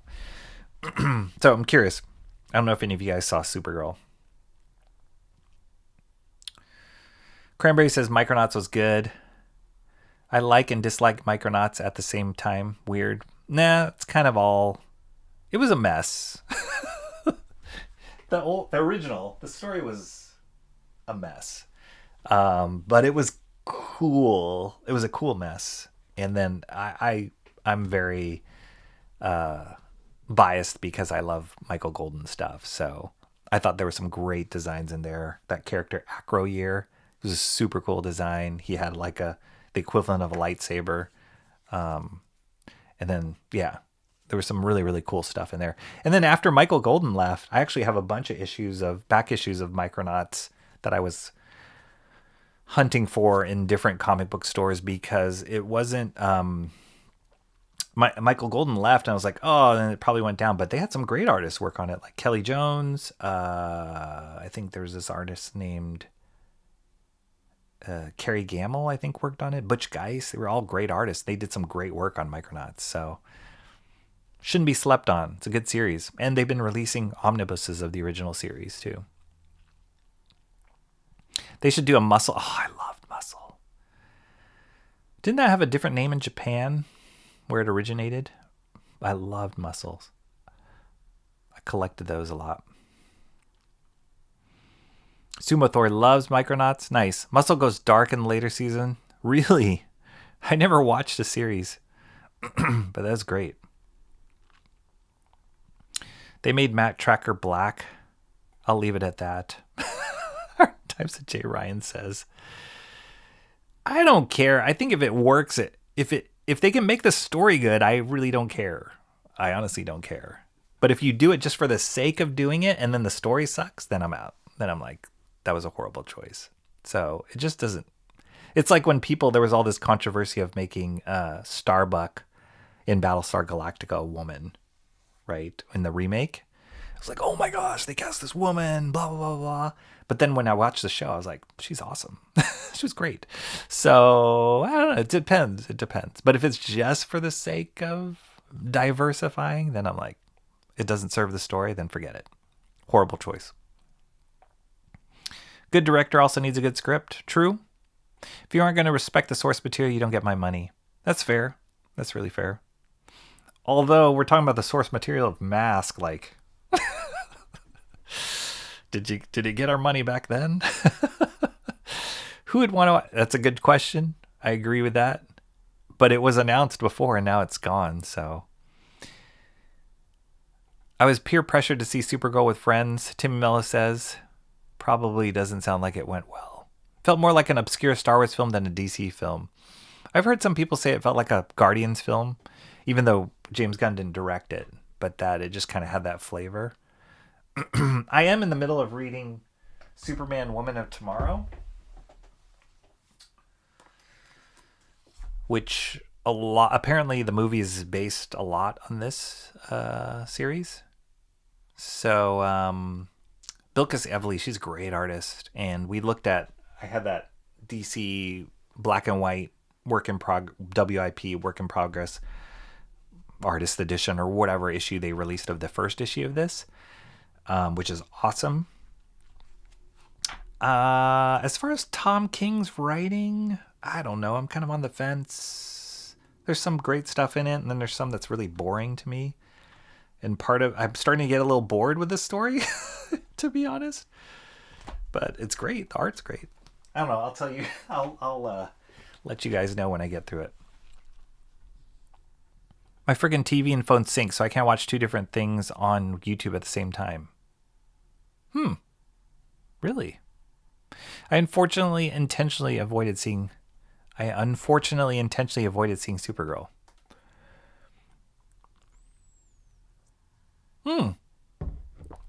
$5. There's still places that do that? That's amazing. And you enjoyed it. I'm glad to hear that. Awesome one. That's awesome. Lesbians who pretend to be comic fans. Kunikuman. Was that the original Muscle? Mike can't watch anything on his phone either. Maybe he can play with the rotary. You mean Mark? It did have a different name in Japan than Muscle. Was it Kunikuman? It was something like that. They made a Nintendo GameCube game of Muscle, but kept the Japanese name in the US for some reason. They had some great... There it is, Kunikuman. They had some great... oh, speaking of which... I have some right here. Fancy that. I found some of these in like one of my old toy boxes. Love this guy. I love that. I think he was like one of the main guys, and then they had versions like when you would buy the sets that were like kind of variations of this guy. It was like a dopier version of him or like slightly off. But I think this was like one of the main dudes. It's great. They're like little pieces of bubblegum. But they had such cool designs too. That's fun. Somebody should do Muscle revamp. Make it cooler. I'm thinking next could be a race-wrapped Perry White series with Clark. Oh, I did hear that they're doing a TV series based on... not Perry White, but Jimmy Olsen. And I don't know, the Jimmy Olsen in the Superman movie. And that guy, he was okay. It was nothing to like build a series off of. But I heard that's coming out. I've yet to see any good reason for a race swap aside from DEI points. I have to think about that. You're probably right. It's loosely based on the comics based on the ending. Superman Woman of Tomorrow, she played for the... There's all that controversy going on with the WNBA right now. It's a mess. Cran's lesbian's answer was to my question about who would want to watch. Oh, gotcha. Ultimate Muscle. Keshi, yes. Some are worth a lot of dough. Oh, really? I stole at least 2 of them from my I think I brought them back out of guilt. I don't think you're the first, Cranberry. Let's put it that way. The sequel is around Kinnikuman Jr. Olsen and Grodd. Oh, yeah. Stretch Armstrong toys are hard to find as the elasticity fails, breaks apart after a certain time. I actually worked on a Stretch Armstrong TV series. It was a revamp. So it wasn't like the like stretchy old school toys. They were like these cool kids that had stretchy powers, but it was Stretch Armstrong. It was weird. If you're resorting to Jimmy Olsen just to do a show about some random guy who works for a newspaper, don't bother wasting. Yeah, right? It's weird. There's nothing interesting. I don't think there's a version of Jimmy Olsen, even in the comics, that I was like, oh, that character's so good. So I mean, he's a good side character. But to turn a whole series? I don't know. If you can race swap, they still look like the character. I'm fine. I wouldn't want Blade to be white. He's a cool character as is. Agreed. And that movie has had a lot of controversy as well. They were supposed to revamp that, and that got canned. What's the name of that actor who was supposed to be the new Blade? Marshala something? Marshamalama Ding Dong. I just read an interview with him, and he was really disappointed with that. He would have been a great new Blade, but then he, I guess it just got caught up in all the rights and creative differences, and then he just bailed. He was like, I think it was like, I don't know. He was tied to that movie for like 10 years or something crazy.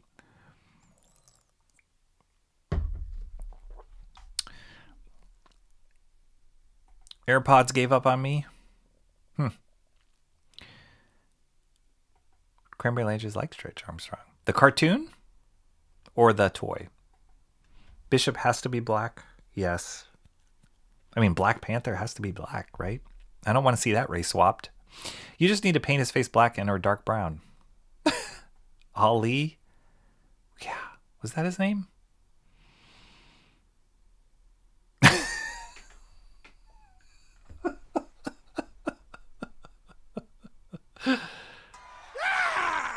That's great. That's a great comment. White Blade would become beer can. Will Ferrell is black. Bishop is supposed to be Filipino. Fully Filipino? I mean, I know Will Spartaccio, who designed him, is Filipino. You know, power to the people. But was he supposed to be fully Filipino? Really? Time for some wired ones. Wired earphones. The toy, I can't remember getting the chance to watch a cartoon. Oh, okay. They could do an Archie's Weird Mystery style show for Jimmy Olsen. I mean, half his stories are him getting turned into monsters. I guess. Yeah, I don't know. I don't know if anybody cares about Jimmy Olsen, really. You're just using him as like a avatar to get to these crazy monster stories or otherworldly stories, but he himself as a character is like, whatever. Okay, let's keep going. Geiger 24. Can you believe we're on 24 issues of Geiger already? Insane. They announced at Comic-Con McFarlane's doing Geiger toy, which looks pretty awesome. Geiger, now they're introducing Junkyard Joe into this, so I'm pretty excited about this issue. And as you know, if you're familiar with the story of Geiger, our ever-loving, apocalyptic, wandering, radioactive hero, anti-hero, maybe? He's great. Great character, great design. Junkyard Joe is another Ghost Machine creation, military robot with a soul. This is not Junkyard Joe, I don't think. This looks like a dude with a mask.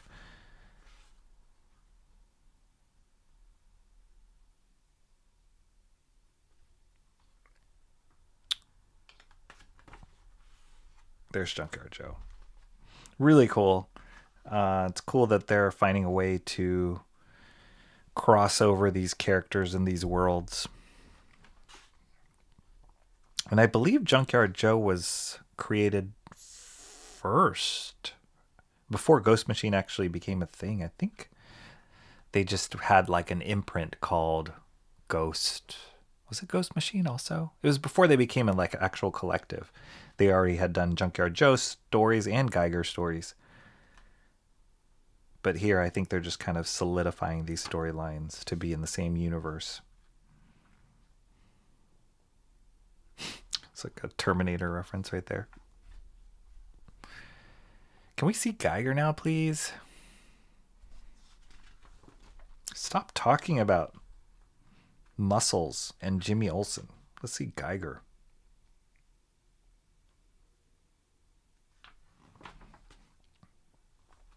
It's great. Solid stuff. I think what's cool, I'm just trying to think, like, all of Jeff Johns's characters, and he writes Geiger, Redcoat, Rook Exodus, Junkyard Joe. They have this like tragic backstory quality to them. All of them do, and it's really compelling. And there's just kind of this like sadness of the character of Geiger. He's just like, he lost his family in this great war, and so he's just kind of wandering aimlessly. That's awesome. There's definitely a lot of Terminator reference in this. That's Arnold right there.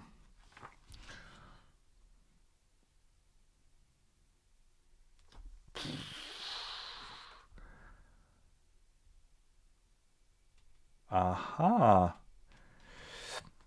Oh. So he calls this guy Mr. President.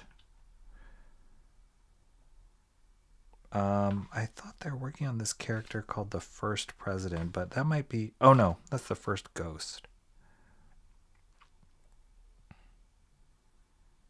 Okay.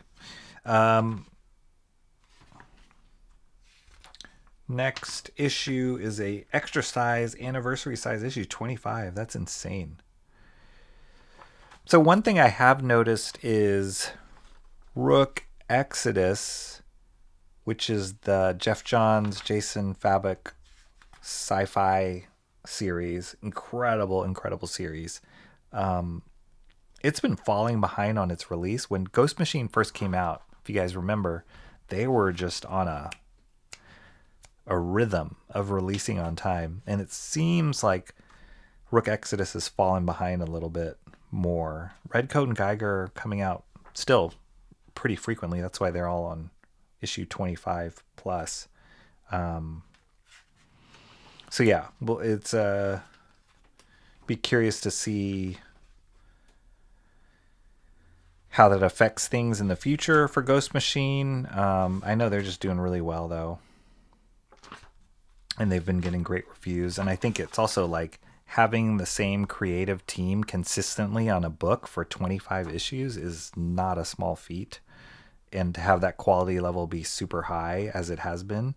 So kudos to Gary Frank and Jeff Johns for Geiger, and Brad Anderson, the colorist, for keeping Geiger going as they have. It's pretty great. Geiger issue 24. Geiger looks ace, Jeffrey Beat says. I need to read it. Wait, is Emo here? No. Emo. It's your comic. Oh, wait, she ain't here. I just watched that video yesterday, Corinne. I'll just ride on my zebra, on my three-eyed zebra. That's what he does. Cue to the cat in the nuclear green car wash light meme. Guyver, not to be confused with Guyver. There we go. Geiger 24. Always keeping it consistent and quality of a good. Okay, a few more to go. Absolute Batman also heading towards their 25th issue, which is insane. Now, Dragotta, Scott Snyder have done a majority of the issues, but they have had fill-in artists. So if you can imagine, these guys with the hype and all the, obviously resources that they have, because they're one of the top-selling books of all of DC books right now, they can't even draw all the issues, all 25 issues. They've had to have fill-in artists. So just again goes to the feat that Ghost Machine has accomplished with their books of like just keeping it consistently coming out. It's pretty incredible. This is the introduction of the Silver Star Jewels from Awesome One. No, I'm just kidding. Thank you, Awesome One, for gifting Silver Stars, whatever that might mean. I still have to figure out what these jewels mean, but Kiwi Baby time.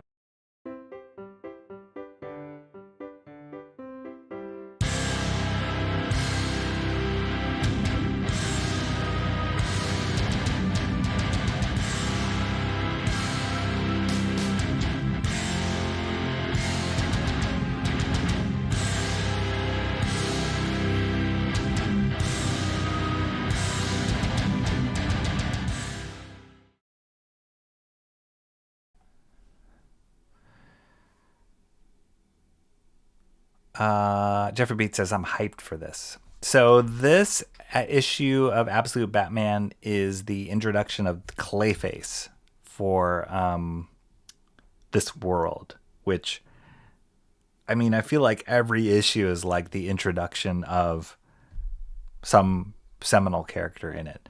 Now, the plot on Absolute Batman has been bananas, and the really cool thing, I read this already, spoiler alert. The really cool thing about this is they're being really current with just kind of what's going on in the news and with mainstream culture of like social media and where do you get your truth from, and they're weaving it into this story of Bruce Wayne and Batman and what is his reality, right? So the original story, or the story that we all know of Bruce Wayne, is his parents were murdered in front of him by this two-bit crook, and murdered as a kid kind of scars him, and that's why he becomes the vigilante Batman. So they set that up this whole time in Absolute Batman. They kind of set that up similarly. But now what they're doing is they're introducing all these different plots and clues and just like twists of, is that really what happened? And is who you built yourself up to be based on truth? And it kind of, again, taps into what is truth right now in the culture that we live into. So that's super fascinating for me, actually, just to kind of see that reflected in this comic. And then, of course, all the crazy reinventions of these characters. Here are the Robins. They're like a government police force. They're against Batman. And the way that they do it in this absolute universe is all the Robins that we've seen in the actual storyline of Batman. They take all of them, like Tim Drake and Dick Grayson and Jason Todd and all of them, and they're all part of this team. So they're all quote unquote Robins together, which is kind of cool. And then they're just this like task force that has these vehicles and these super robots, and they're trying to hunt down Robin. Then you have Harlequin. She is she's kind of like the absolute Batman's sidekick in this universe. But she's breaking ties with him in this issue. They kind of don't see eye to eye in certain things. And so she breaks ties with him. I'm sure she's going to spin off and go really cuckoo crazy. And then there's this whole plot line with Alfred and his daughter, the Alfred of this absolute universe, and his daughter, and the tension there. This is so cool. This is such a cool double pager. And so they're kind of playing on this idea that he's quote unquote Batman. So there's actually a lot of plot that they're jamming into this one particular issue alongside with introducing Clayface. And then these are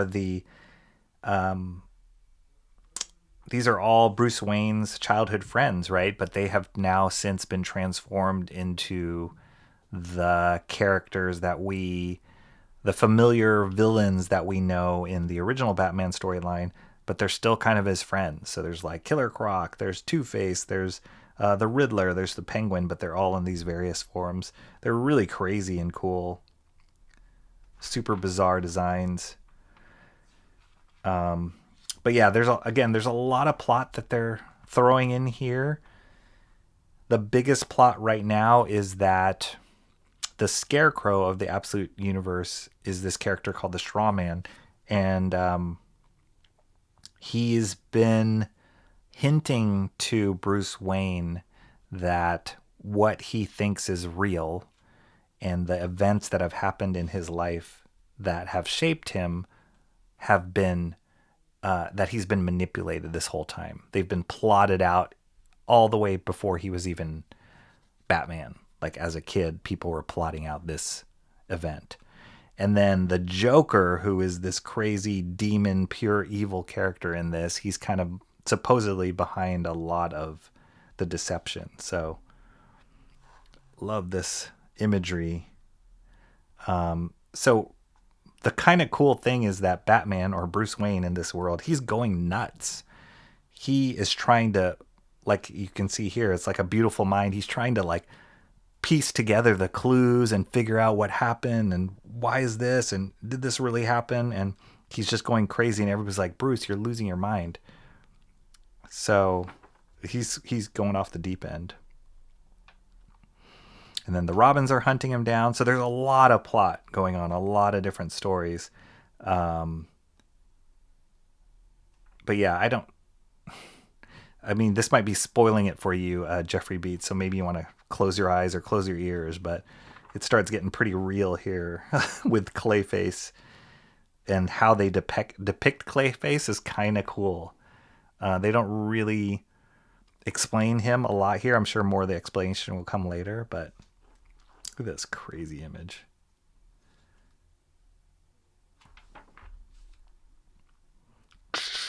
People dying. Like this one cool thing that they do. Hopefully this doesn't spoil too much, but Clayface, the original Clayface, he can kind of take any form, right? His face changes and morphs, and he can look like anything. Similarly here, but everything that Batman says, so he takes the form of Batman, kind of looks like Batman, but everything he says, he just repeats So like Batman's saying things like, you killed him. He's like, you killed him. Monster, monster. There's just this whole back and forth of repeating. It's wild. What are you? What are you? It's really cool. And they just duke it out here. He goes, you don't get to leave. No, you don't get to leave. Ever. It's cool. It's really cool stuff. There's the Scarecrow. Creepy. This whole imagery of crows is making Bruce Wayne freak out too. So yeah, he's just losing his marbles. He doesn't know what is real anymore. And then issue 25 is next. That one's supposed. Oh no, I guess there's one more, and then issue 25. If issue 25 is going to be a big one, they've already announced all these like covers and variant stuff, artists. I think it's going to be a bigger issue too. So really excited for them to hit that milestone. But yeah, there's no end in sight. And every article I've read about Scott Snyder and Nick Dragotta, like they're just plotting this out like just to keep going. I don't know if that's what they were thinking at the beginning. But they definitely have the momentum now to just keep the series going. So, Absolute Batman number 23, the introduction of Clayface, and the plot gets crazy for Bruce Wayne.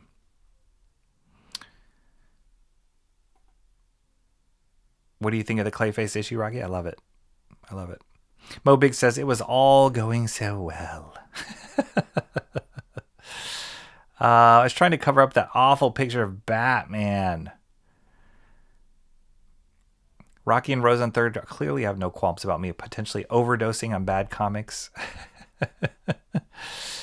I have no core identity yet, I must express. Hey, look, Rocky didn't get jump scared this time from a star. Nice. The only good Absolute Batman is Canettes, Mr. Monkey Boy 1969 says. No, there's been some good ones. Canettes is definitely up there. I would say the plot of Poison Ivy was not my favorite. It was cool. She's a cool version of Poison Ivy, but it didn't really like resonate with me. But all these other characters, I don't know if it's Dragotta's artwork or what. Yeah, they just leave you with this like, oh, like Scarecrow, Joker, definitely leave you with like a crazy, like, it's just that feeling when you read a good original Batman and Joker story when Joker, like, oh, that character just like, just the purest evil. And like when you read Dark Knight Returns, you want to see him die, but at the same time, like, you can't get enough of him. That's kind of how I feel about these, like Scarecrow and Joker in this. Is a series where everyone has a tiny head the best place to introduce someone with a face in their name? Jeez. Overdose tie-in with the narcotics discussion from Eli. I think an Absolute Tiny Head Batman won an art share on Bancroft's. Maybe it was just the one that was all about Absolute Batman. The ones Jasper hated because they were off spec sheet. Is the majority of the people that watch Bancroft's show, do they hate Absolute Batman? Because I can't imagine that one where he's going over all the covers going off well. If people hate the series. Truth is truth. Everything ends is wrong. Truth is truth. Now we're dealing in absolutes. Ooh, that's good. Good art though, Cranberry says. Other stream besides Bancroft. I'm sure I was watching Jay Ryan instead. What a cool double pager. One page literally just has the end of the baseball bat.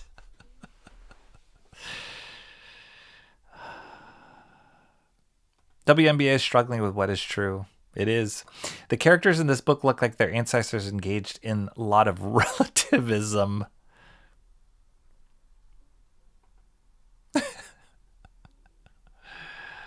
It is good. It is good. It really is good. I think you might want to tell Mo to close his eyes and cover his ears more than Jeffrey. You are right, Steampunker. Clayface just stole the Predator's gimmick. Maybe.